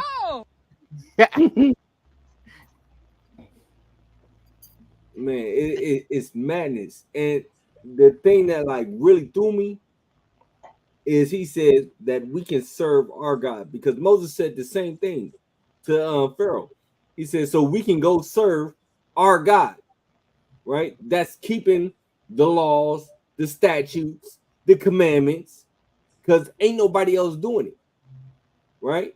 Even now today, what do we got to do? We got to come up with religious forms to say that we need the Sabbath day off, right? Because they're trying to force us to work on Saturdays or Fridays on the Shabbat. Man, brothers can't just freely serve the Most High. You know, they putting pork in everything. You got pork in toothpaste. You got pork in candies. It makes no sense. So, I mean, this is the same thing, that we can be delivered so we can go serve our God. That's right. Let's let's move on. Not to mention in verse 74 how it says, grant unto us that we, you know, that's possessive right there. That's showing our possession. Yeah. And then it identifies that we will be delivered from enemies. That's right. That's right. From enemies. That's right. That's crazy. You ain't got no enemies, and they frenemies. This ain't talk about you. And you can't have enemies unless they frenemies if you are a Christian. Because you got to turn the other cheek. And y'all are taught that God don't hate, so you can't hate. Even though in the New Testament, he said he hates a specific people. Right? We ain't got to get it, but y'all could look that up on your own. Right? in the New Testament, the book of Romans, ironically, right? So, keeping law, right? We got to understand that in order to get the things that we just read about, right? This being saved from our enemies type of salvation, this getting to witness the destruction of our enemies, like we saw in Obadiah, right? There's certain things you got to be doing in order to in order to get that, right? Got to be keeping the commandments, which we saw the commandments were given to the Israelites, right? As we read in Psalm 147 verse 19 and 20. There's verses like Revelations 22:14, last chapter, book, and verse in the Bible, basically, right? It ain't the last verse, but it damn near. So last book though and chapter, right?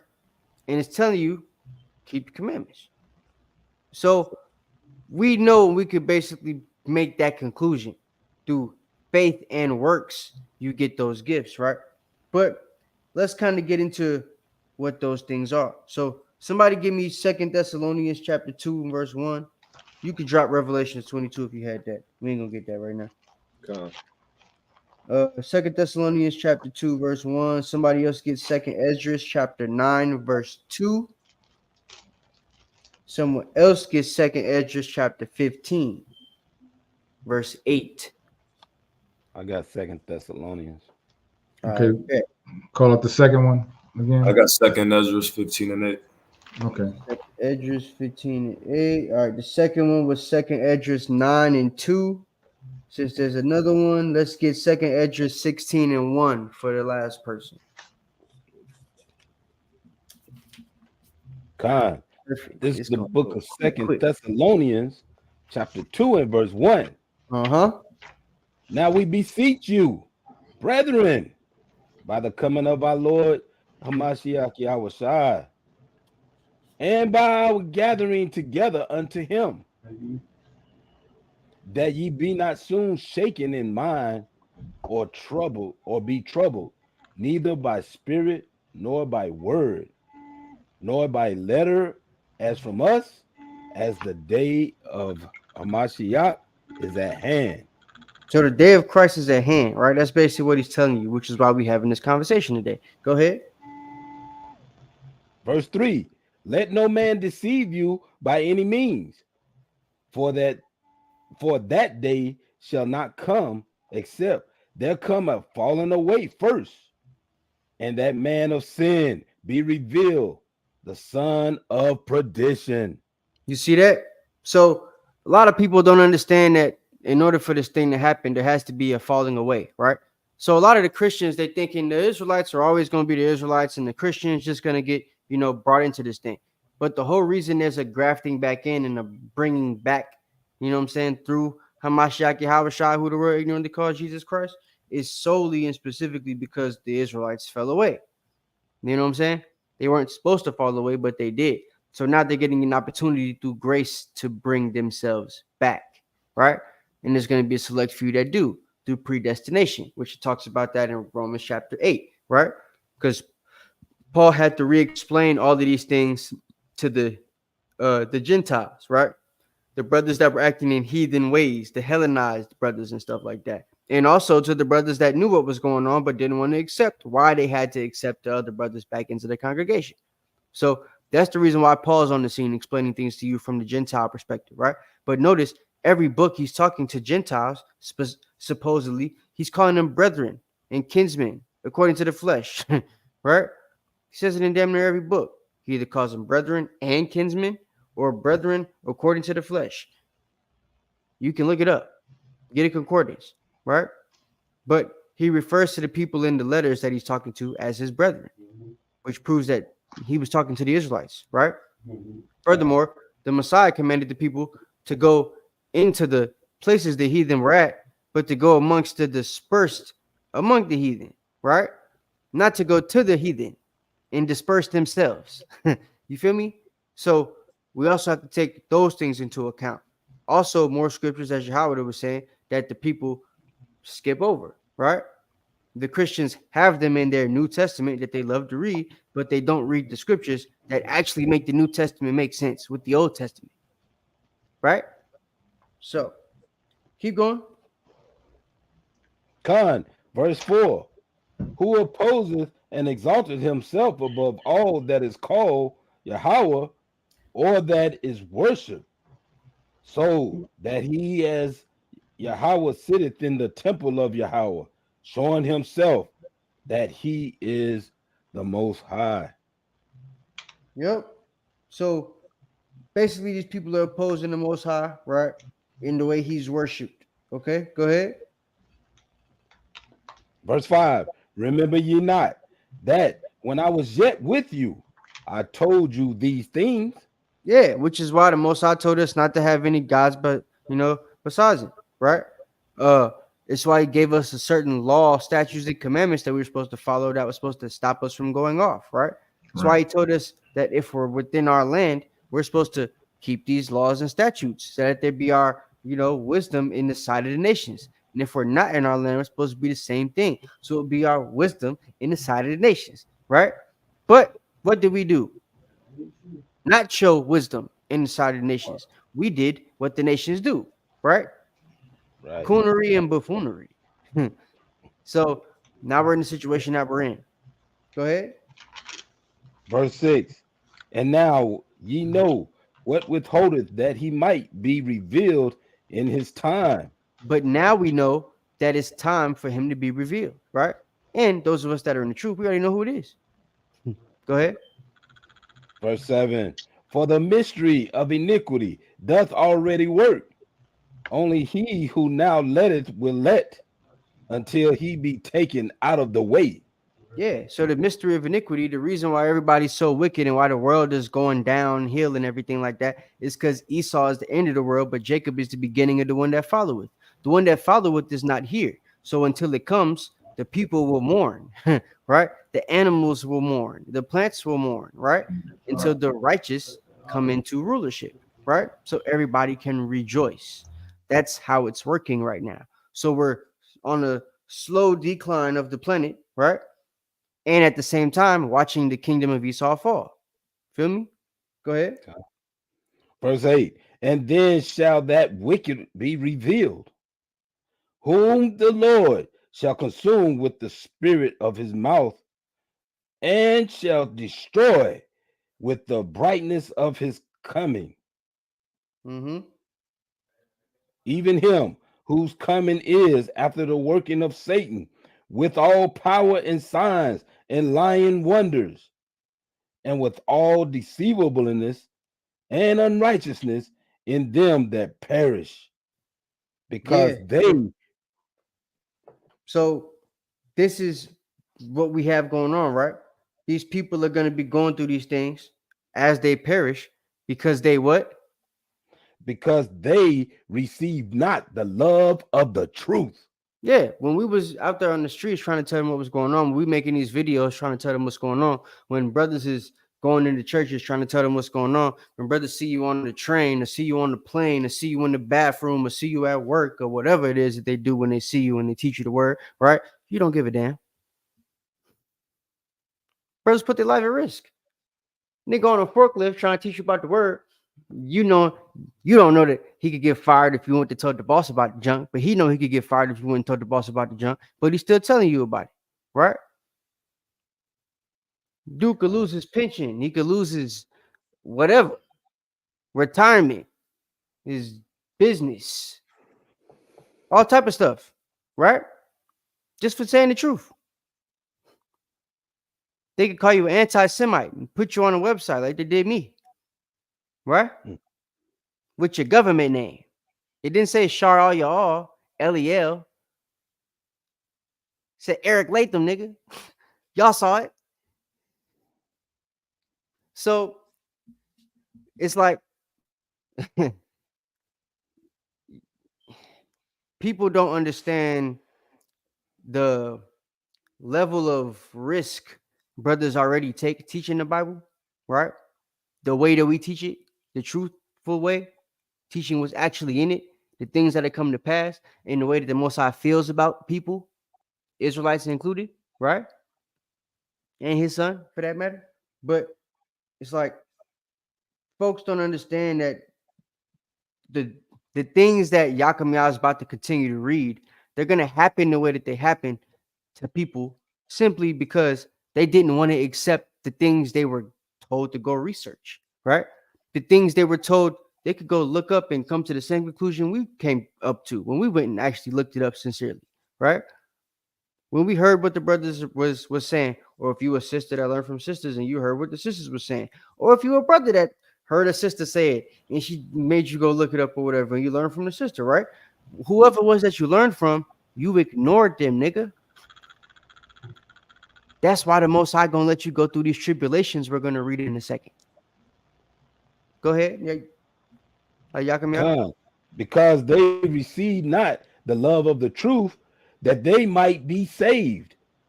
And for this cause, Yahweh shall send them strong delusions. Yeah. That they keep going. That they should believe a lie. He's gonna send you strong delusions that you believe a lie. You think what's gonna be happening is, hey, whatever the pastor told you is right. It's a big white pearly gate. You're gonna get a long white toga and some wings and a Red Bull, right?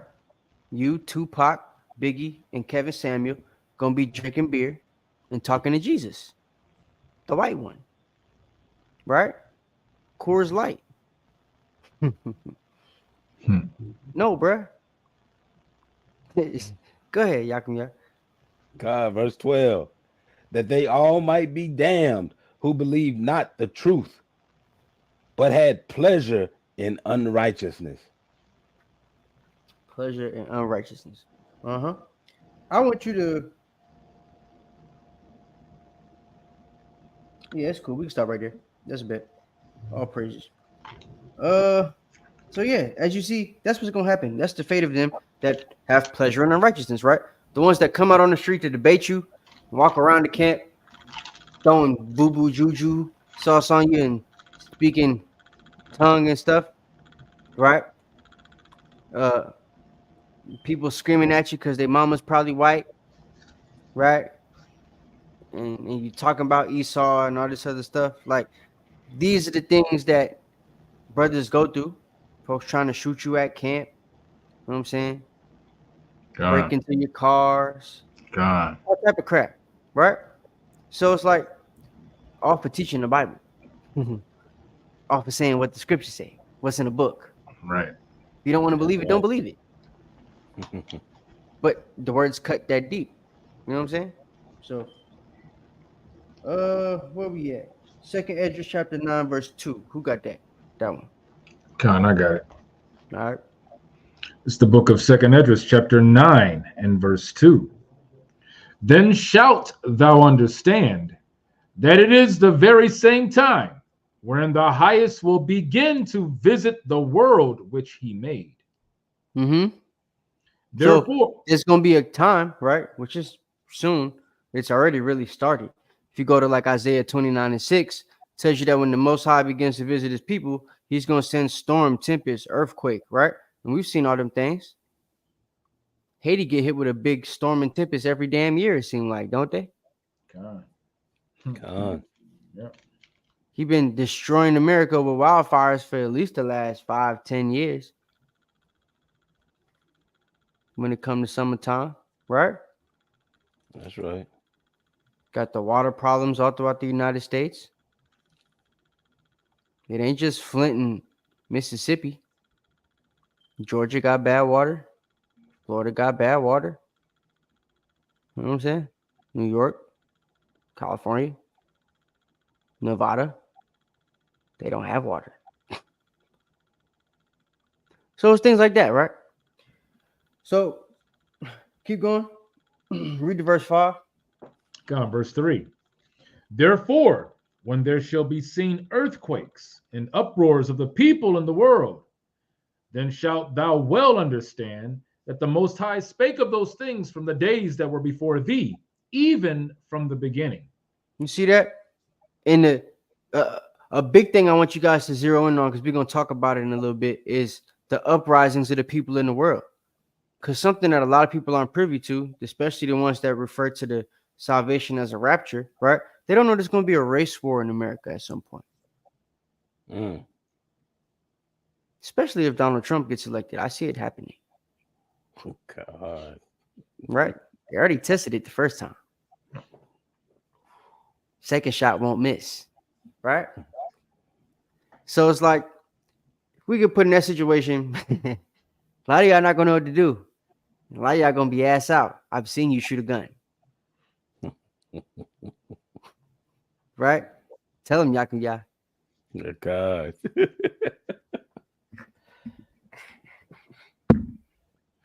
How you shoot with your hand in front of your face, bro? It don't make no sense. But so, like, you know, we can put in that situation. A lot of us is gonna be ass out. A lot of folks is gonna die, and that's their goal. That's what they want to happen, right? They want to start the race war before, well, in a situation in a time when they think it's gonna catch us off guard. They don't realize that a lot of the brothers been practicing. A lot of the brothers got groups formations. We got different soldier protocols and all different type of things that we got going on, right? But I ain't gonna say too much about it over the line, over the internet. But there's certain instances and things where the regular people outside of the Israelite community, right?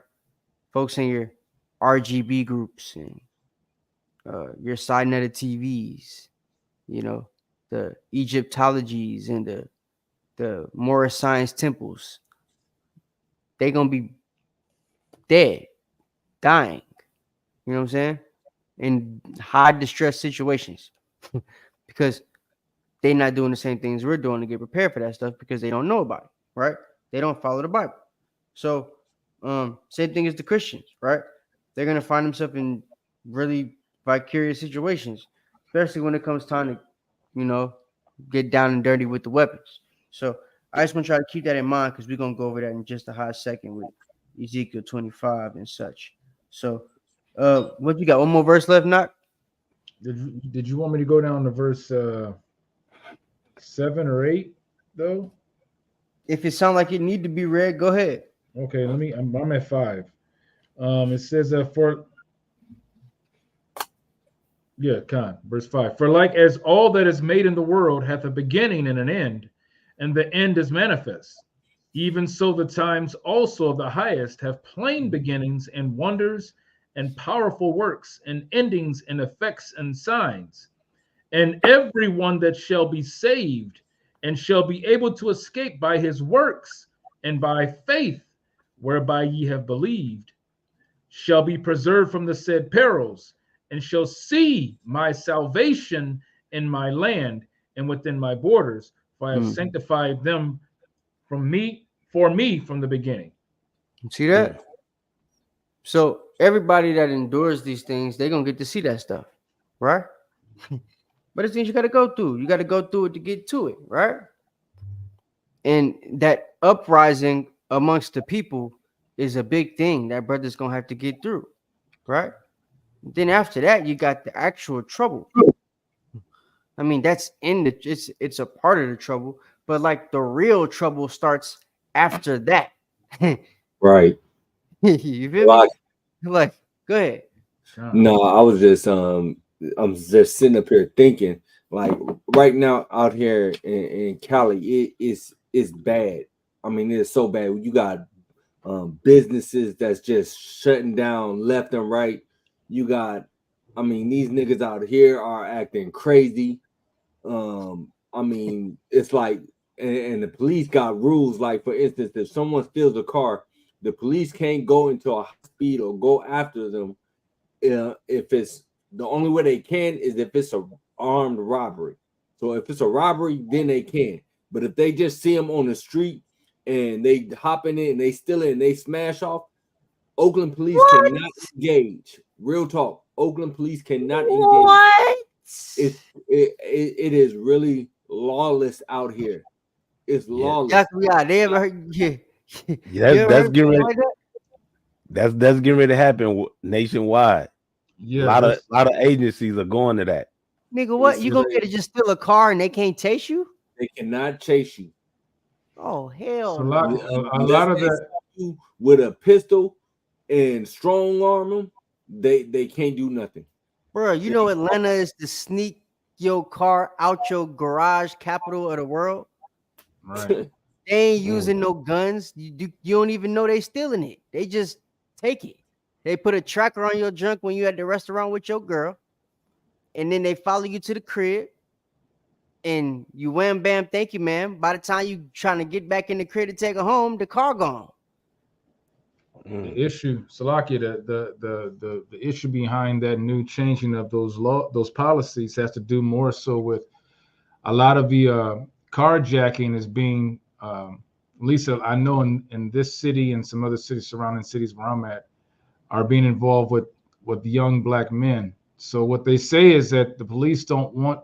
It was actually in this area. It was actually the community that wanted that to be put in place because some of these young kids still in these cars were underage and did not have experience driving. So cops following after them were making them crash. Yes, it's endangering them. Yeah, so that's where a lot of that came from. At least up here, that's how that policy got. You know what that mean then, right? All the hood niggas gonna have all the young boys boost the car for them now. Yeah. I can't believe they didn't see that coming. How y'all didn't see that coming? Now y'all don't. Well, they did see it coming. No, they did see that coming. They did see that coming. Yeah. Now they gonna have more young niggas getting arrested because they're gonna be stealing the car. Yeah. That's crazy. Damn. And you see how we could see it and we could just catch it right here on the video, but they're gonna be talking about it for 5-6 months on the news. Ain't nobody gonna be having no conversations like this on CNN. No. Yeah. Wow. The conclusion we just came to in 2 minutes, they not gonna come to on MSNBC for 8 months. No. 113,000 15-year-olds gonna die. And I bet it's still gonna be cops that ain't supposed to chase them, but they chase them anyway, and they end up killing them. Mm-hmm. Yep. He stole my car. I'm not going. Yeah, because he might end up jigging a police car or something. Hey, they blip, so they call it blipping out here. Yeah. And they smash your window and snatch your stuff. They blip the goddamn police car. I believe it. They do that here. Took his whole laptop and everything. And they killed the cop. Left him stinking in the freaking parking lot. Dang. Damn. That's crazy. Anyway, so it's getting wild out there, guys. Get yourself some protection. So, 2 Thessalonians, we went through that. That was it on 2 Esdras, right? So, as y'all see, right, the Most High gonna send His Son, and it's gonna be certain things that happen, right, for certain people. So far, there's a good side and there's a bad side. Who got 2 Esdras 15:8? I got it. So this is the summary, kind of, if you will, right, of what's gonna happen from Ezra's point of view. And I'll get the precepts here. So go ahead, read that. 2 Esdras, chapter 15, verse 8. I will hold my tongue no more as touching their wickedness, which they profanely commit. Neither will I suffer them in those things in which they wickedly exercise themselves. Mm-hmm. Behold, the innocent and the righteous blood crieth unto me, and the souls of the just complain continually. Yep. So the innocent, righteous blood cries to the Most High, right? As we saw with Abel and Cain, right? And all the people since then that have been killed unjustly, right? And he's basically in a situation where he's preparing to bring Hamashiach back with them 10,000 saints, right? And them chariots and them rebukes of fiery anger to kill people. And, get it back in blood for the people that's mourning. Literally, right? He didn't make Pooh Shiesty make that song for nothing. They probably going to be playing that in the chariot. You know what I'm saying? Go ahead. And therefore, saith the Lord, I will surely avenge them and receive unto me all the innocent blood from among them. Mm-hmm. Behold, my people is led as a flock to the slaughter. I will not suffer them now to dwell in the land of Egypt. Right. So he will not suffer them now to dwell in the land of Egypt. He ain't talking about past time, because Egypt didn't get destroyed. We could still go there and look at the dusty pyramids, right? The Sphinx and stuff. He's talking about this place, spiritual Egypt, right? Go ahead. Verse 11. But I will bring them with a mighty hand and a stretched out arm, and smite Egypt with plagues as before. As before, right? Have we seen Egypt go with another? Like, I see they went through it the first time. Have you ever read a time where Egypt and the Pharaoh went through plagues again? I haven't. Josephus ain't right about that one. Right. So y'all gonna have to tell me when it happened, unless they're talking about here in the plagues to come. Yeah, I remember a couple years ago, the Most High sent a whole bunch of locusts here. You got to start seeing them. He was like, you know, it's about to happen, guys. Y'all better get ready. You ain't never seen a locust before? Here it go. Right? In the summertime, you're going to see them dead on the floor after they shed their skin and everything. If you got some crops, you're going to have to protect them, because the locusts or the Japanese beetles or the army worms going to get to them, all of which are spoken about in the scriptures as animals that the Most High uses to plague people. He's made all three show up in this place. So why would you not think this is spiritual Egypt? Go ahead. And Salakia, and will destroy the land thereof. Egypt shall mourn, and the foundation of it shall be smitten with the plague and punishment that Yahweh shall bring upon it. So it's not just the plague, it's the plagues, then the punishment that the Most High gonna bring upon it. Go ahead. Verse 13. They that till the ground shall mourn, for their seeds shall fell through the blastings and hail, and with a fearful constellation. Woe to the world and them that dwell therein. For the sword and their destruction draweth nigh, and one people shall stand up to fight against another, and swords in their hands. So you see the people gonna be uprising, right? They're gonna get up to fight against each other with swords in their hands.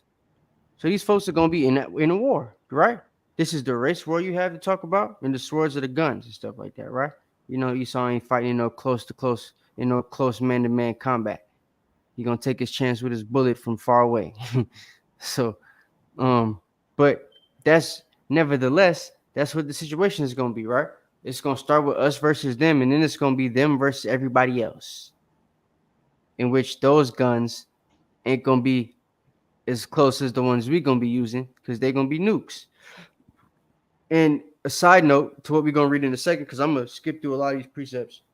But once he finishes this, right, and we bring out one or two scriptures on the race war, something I want you guys to go through and realize is that once we get to the second Esdras 13, a lot of people teach that the flames in this, big time fire that's going to be coming is going to be just from the nukes and the thermonuclear destruction. But that's not really the case, right? When the nuke hits, and you're in the vicinity of the nuke, you're not going to be around to see Hamashiach Yahushua. Your ass going to be dead. So, and then we have to think America's big, and it's not very close to the places that got nukes, right? Them places that got nukes, they're hitting places on the outskirts of America. It's not gonna be many places on the inside or the inner areas of America, the Ohio's and such like that, right? The Mississippi's, Missouri's. I don't see any nukes really being able to touch them places. You feel what I'm saying? If they can, it's not gonna be very many of them. It's only 13,000 nukes we got on the planet right now, right? And only person or people that can reach the United States with mass capability is Russia, and they can't. I don't even think they can hit Atlanta yet. You know what I'm saying? So I know people have said that they could go to space and everything, but they haven't gotten to the point where they could actually aim the missile.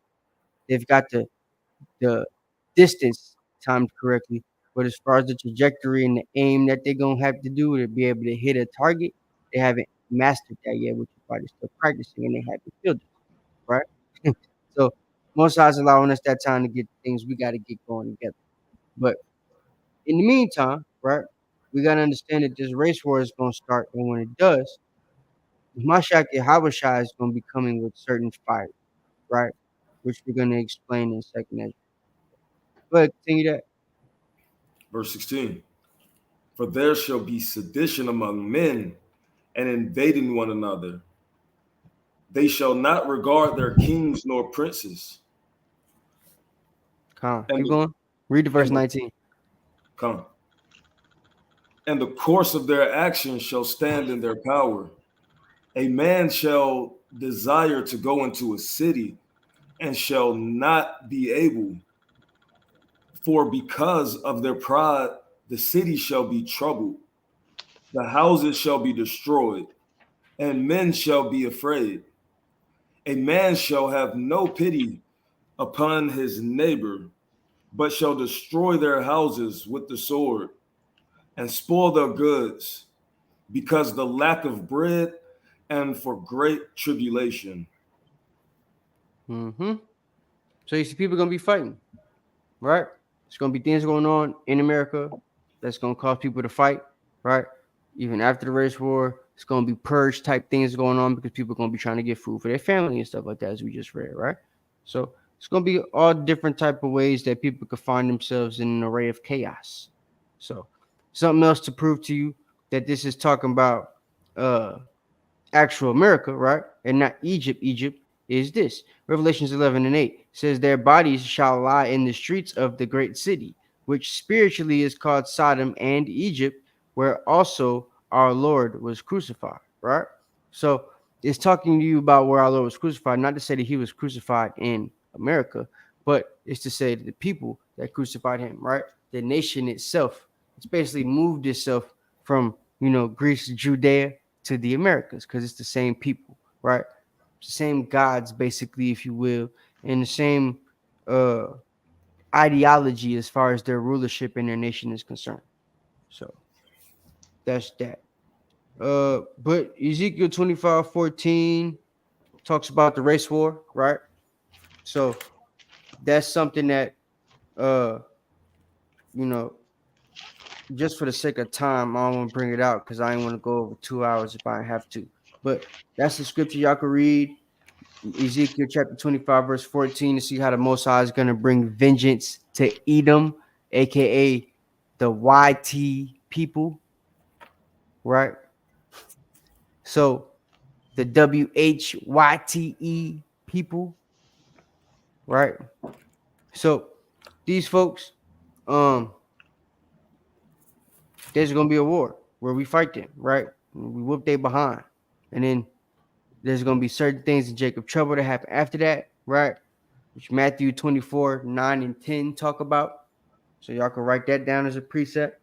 So Ezekiel 25:14 and Matthew 24:9-10, right?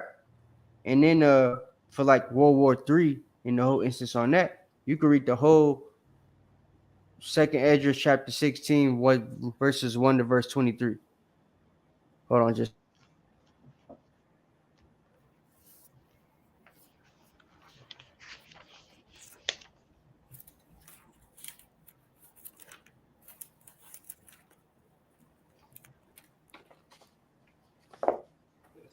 What was that? So what was that last precept you said? We had is second Ezra chapter 16, verses 1 to 23. If y'all wanted to go over actual World War III, right? And even it talks about a little bit of the race war and how that thing's gonna go too. So that's just the war precepts, because I don't want to go through that right now. I want to skip through this last part so we could be done and get up out of here. So somebody give me Wisdom of Solomon chapter 5 verse 2. Somebody get 1 Thessalonians chapter 4 and verse 16. And we'll get, yeah, we'll finish with those. So I got Wisdom of Solomon, chapter 5 and verse 2. All right. Do somebody got Second Esdras 13? Did I ask for that yet? Call out the verse. Second Esdras chapter 13 verse. I mean, you're gonna read Second Esdras 13 a lot. I got Whoever it. gonna read that, you gonna get that knock. All right, I bro. got it. So Second Esdras 13. I need Jude chapter. Well, one. It's only one chapter. Jude verse 14. It's lucky. Jude verse 14 to 16, or 14 to 16. That'll be all we need, right there. Okay. What was the Thessalonians? 1 Thessalonians 4 and 16. All right, so Wisdom of Solomon 5 and 2. Whoever got that.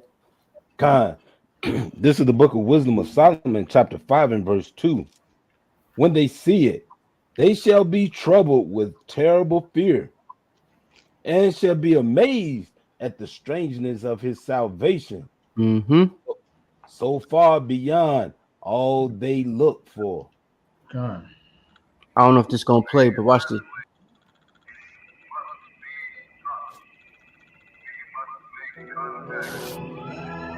Reports of flying saucers are nothing new. These are routine sightings, not isolated events. Are you seeing that? It's spinning. There's a whole swarm of them. Oh my God! They're all against the wind. All against the wind. Oh, look at this. That's 110, 150.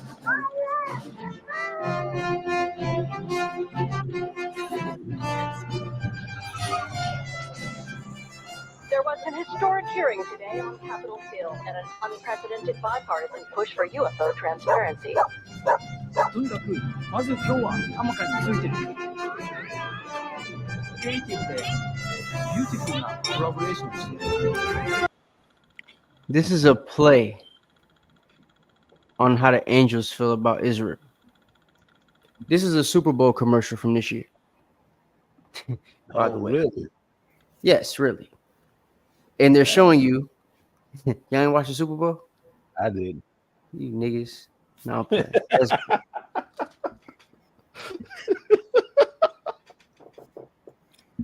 They watch the NBA Finals, but they don't watch the Super. No, I'm playing. So y'all can y'all watch golf, but you watch as you see, right? The alien's mad because he's trying to get everybody attention. He wants everybody to be scared, run around, it's a space here, aliens, and they're not doing that. Independence Day is over with. If Will Smith saw this, he'd probably put on I don't know, St. Patrick's Day dress and dance or something. I don't like. I've seen him do that before. So, there's a intricate type of meaning and message that they have in this commercial, right? A couple of them. The first one is you notice. Yeah, I'm gonna kind of let it play a little bit more, but you notice that everybody in the commercial is not paying attention to a damn thing that's above their head, right? No matter how close it gets to them, no matter how big the shadow is it casts, no matter how much noise it makes, no matter what they see pop up on their phone, no matter what's on the television, all that crap, right? They're just basically seeing it and ignoring it. That's predictive programming. They're teaching the people that no matter what you see, no matter what we talk about, no matter how much we bring it out, because we have to bring it out to you, right? This is a business. When your job has new things that come out, new headlines they have to put out to the people of the corporation or their employees, they have to do that, right? They put it out there and make it public. That's what they have to do in America. When certain things happen, they have to declassify the information and make the people understand what's going on, right? They're trying to put you in the mind state to where when they do let you know what's going on, you don't give a damn. We know it's not going to be you, but the majority of the people are going to do exactly what you saw the people doing in this commercial, right? Just flipping their phone off and doing who knows whatever. So I just kind of wanted to show y'all that just to let y'all see. I'm not going to keep playing for the sake of time, but I just wanted to show y'all that and let y'all kind of see that Esau even knows what's going on here and that he's desensitizing us to the sight of these what'd you call it? Not unidentifiable aerial projectiles or some. Unidentified aerial phenomenon. Yeah, that. Okay, projectile to me would have been a lot better, but that aerial phenomenon, I guess that works too. It's a flying disc, but yeah. So I kind of just want to get into. In fact, we ain't got to read the rest of those. Give me the First Thessalonians chapter 4 verse 16. First Thessalonians chapter 4 verse 16. For the Lord himself shall descend from heaven with a shout, with the voice of the archangel, and with trump of God. And the dead in Christ shall rise first. Then we which are alive and remain shall be caught up together with them in the clouds to meet the Lord in the air. And so shall we ever be with the Lord. Wherefore, comfort one another with these words. You see that? So that's what's happening there, right? We're going to be caught up together, right? The ones that died in Christ first, died following the commandments, laws, statutes, keeping the feast, they're going to wake up first, right? And be caught up in chariots. And then we're going to get caught up, right? Most High will. So that's how that's going to go. Now, how's the chariot going to be? 2nd Ezra chapter 13. Start at verse 1. And then after we read this part, we're just going to close it out. I'll summarize everything. This is the book of 2nd Ezra, chapter 13 and verse 1. And it came to pass after 7 days, I dreamed a dream by night. And lo, there arose a wind from the sea that had moved all the waves thereof. And I beheld, and lo, that man waxed strong with the thousands of heaven. And when he turned his countenance to look, all the things trembled that were seen under him. So, Salakia, it says that he came strong with the thousands of heaven, right? And he's got this austere countenance and everything, right? Where he's turning everybody's, oh my God. Now, question, if it was a nuke that burns everybody up and not what we're about to see happen here in 2nd Ezra, doesn't that mean that ain't going to be nobody left, right? To look at Yahushua, who going to be scared of him if they all done turned into bones and teeth when they stuck to the fence like the girl on the what you call it? Right, on the Terminator. So it's like, if that's the case and that's how it's gonna go, like, how is the situation? How is this prophecy true? If it's the nuke that's gonna be the lake of fire burning everybody up, right? Don't make much sense. Go ahead. All right. And whensoever the voice went out of his mouth, all they burned that heard his voice. All they burned that heard his voice. So what does this mean? Yahushua gonna turn into a dragon, his eyes gonna turn red, and he gonna blow smoke out his breath?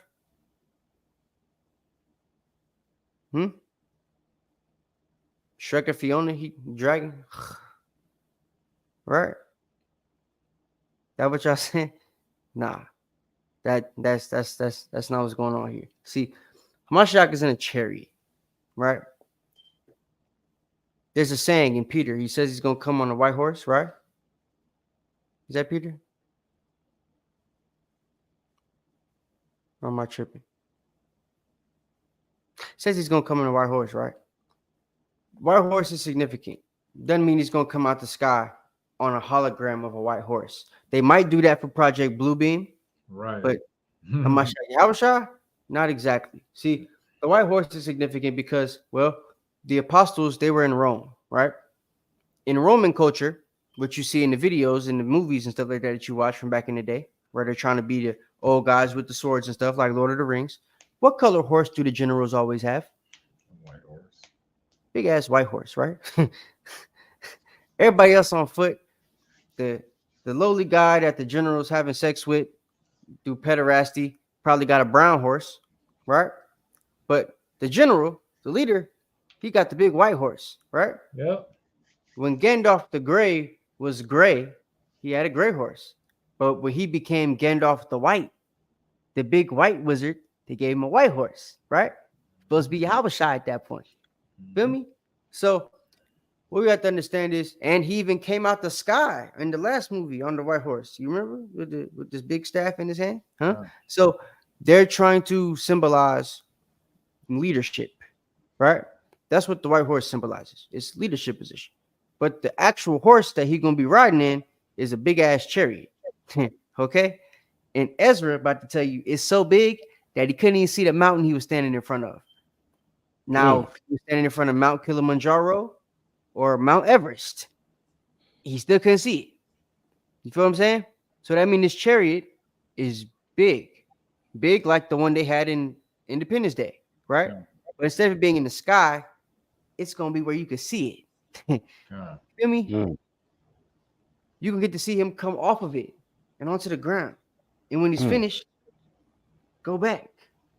And then when he's finished, burn everybody, come back down and say what's up to the peaceful multitude, as it mentions in Ezra, right? We're about to read it. So it's like it's things that happen that y'all got to understand. This is the last chapter we're gonna read, and then I'm gonna give y'all the precepts and let y'all do the rest of the study by yourself.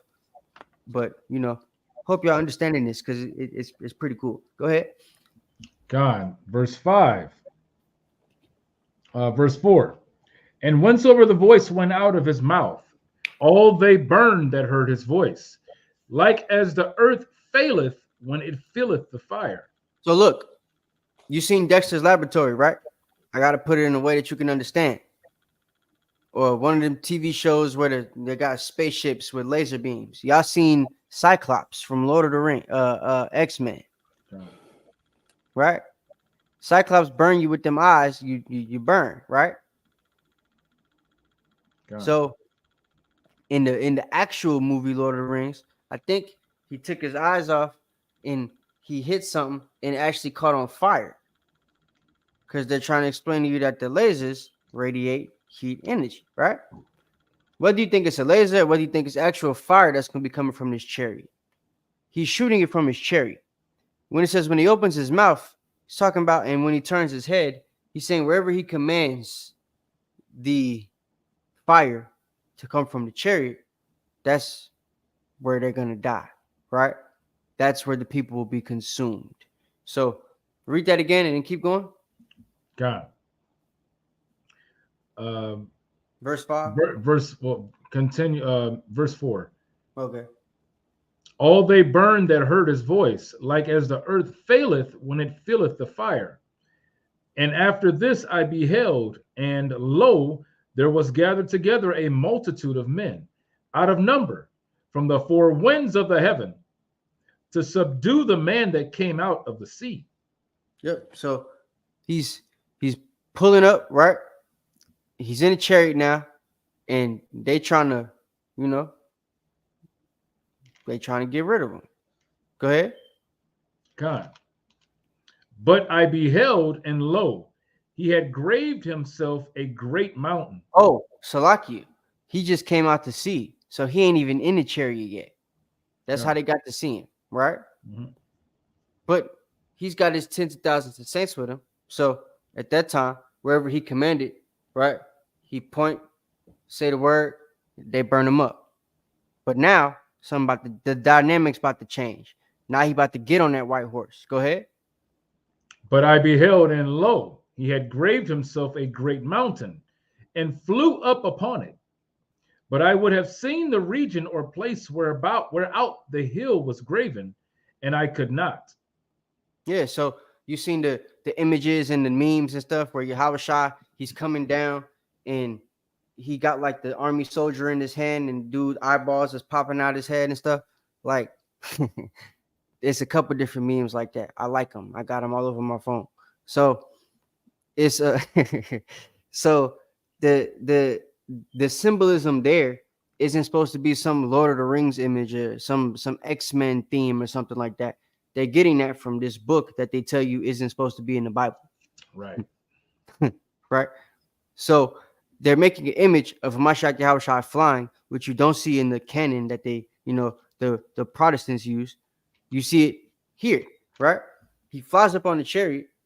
He flies down, comes out to sea, right? Flies up on the mountain, which is the chariot. And now you're about to see him really get down. And then we're going to get up out of here and go to sleep. Go ahead. God.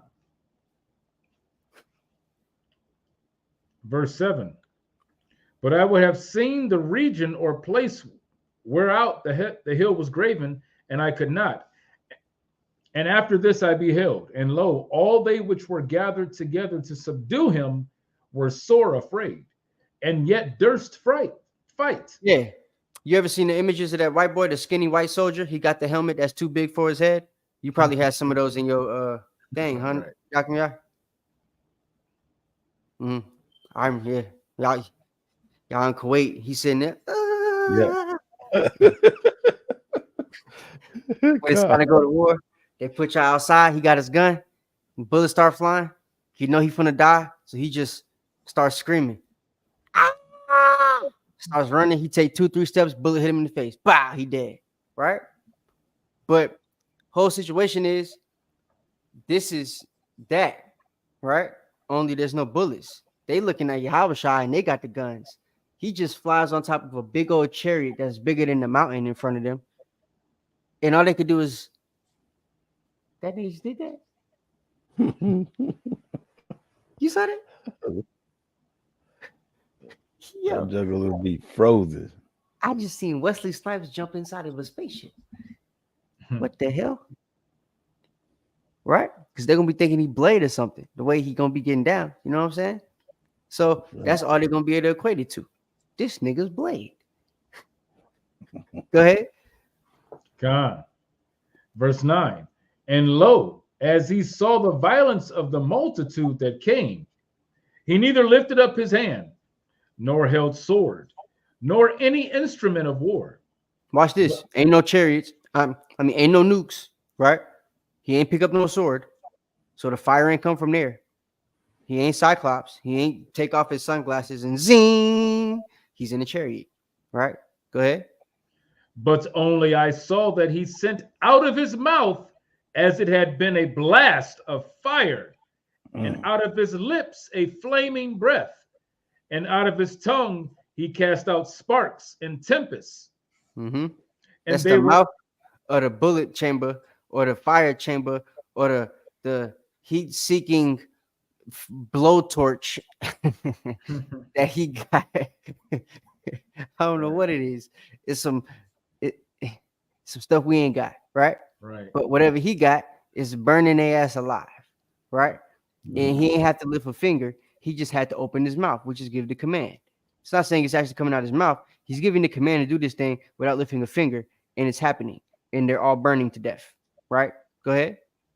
God, verse 11. And chariot. they were all mixed together.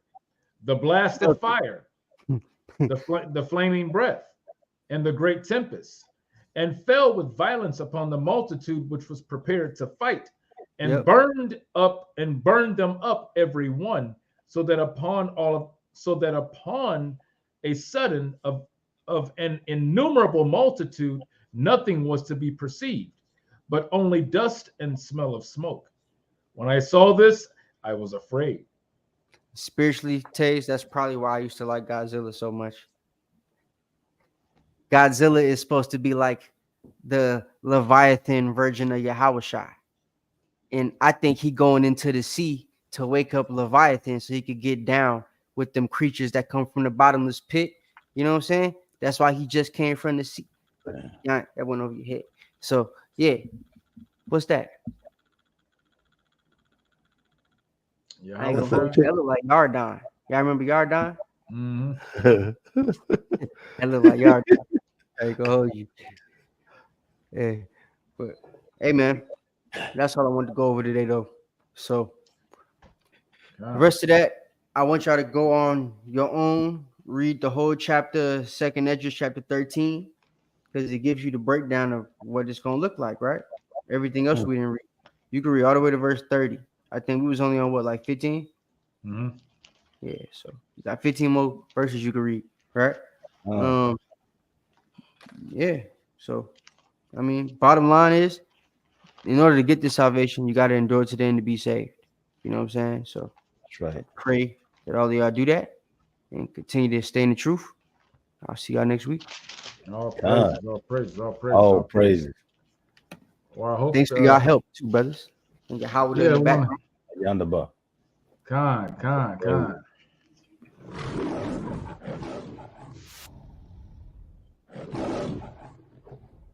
I'll be right back. Now, go ahead, close it out. All praise, all praise, all praise. Hey, I hope everyone was able to grab something from that and was edified in some way through the Spirit. Salvation is what we're waiting on. We're waiting for the Yahushua to return so that we can get saved up out of here, or hopefully be saved up out of here, Yahweh willing. But before I let you guys go, I'm gonna go ahead and go over another announcement before we head out. As a matter of fact, I'm gonna do it like this. Let me pull it up real quick. Instead of me saying anything, I'm just gonna show it. Check it out. AHOS. A sharp for sock. Hey man, if you not here, you going off.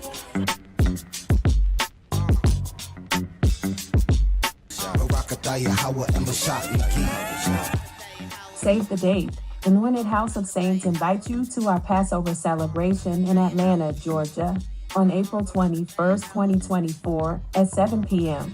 Enjoy a weekend of family fun with events catering to all ages. It's a celebration you won't want to miss. Reserve your seats now at www.anointedhouseofsaints.org. Join us for a laid-back, joy-filled weekend with your loved ones. See you there.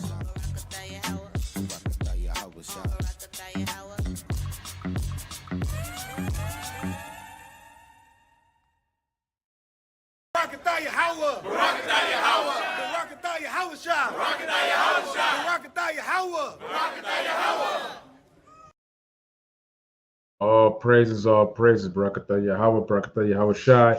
That's good. That is going to be our second annual Feast of Passover. That's going to be held up in Atlanta, Georgia, for the second year.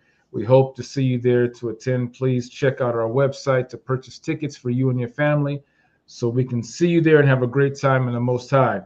Also, any brothers who are wanting to put their brick in and want to be a part of the prospect phase here with AHOS, please send us your request through email to anointedhos@gmail.com, and we will get you that and get the information to you when we have the next phase, prospect phase starting, to let you know what you need to do. All right. So with that, one more thing, I want to give a shout out to those who came in who I saw putting a shout out in the chat. The names that I did see. Salaki, if I missed anyone else, I was looking through here trying to see if I found any names that I missed. Matter of fact, there's another one.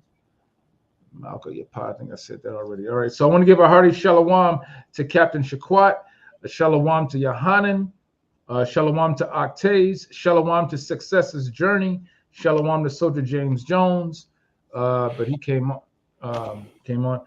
Shalom to brother, to our Akdanya Allah. Shalom, shalom. Thank you for coming in as always. Hey, always understand that we come here to teach all through the week. So we just start out with Milk Mondays, but we got Wild Out Wednesday coming up on Wednesday this week. So please tune in.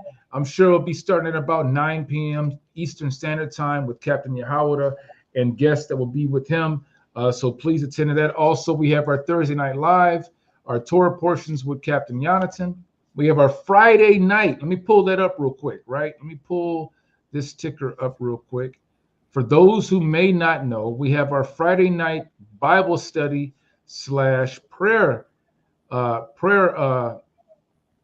night, prayer evening, prayer call, Salakia. Every Friday night, I'm going to put the ticker right at the bottom here. We have the phone number and we have the passcode with the pound.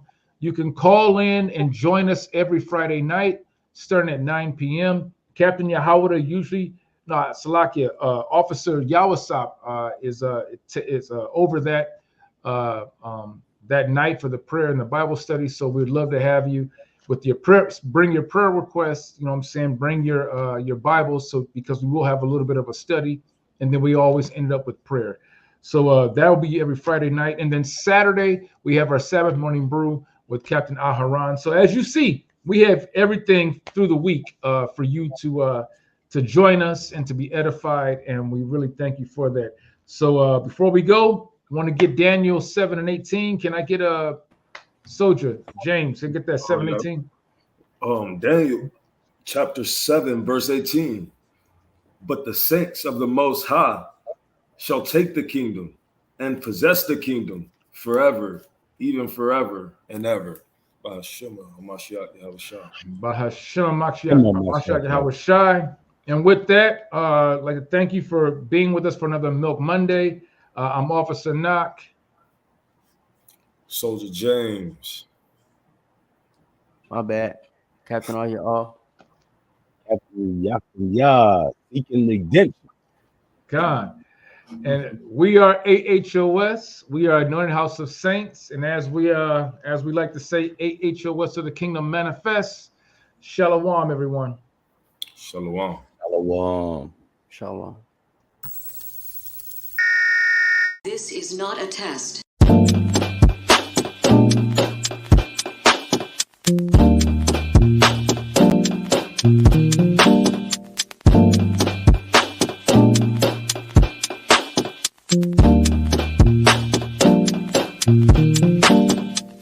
Black skin, black sauce, black Jesus, black music, black skin, black sauce, black Jesus, black music, black skin, black sauce, black Jesus, black music, black skin, black sauce, black Jesus, black music, black music, black music, black music, black music, black music, black music.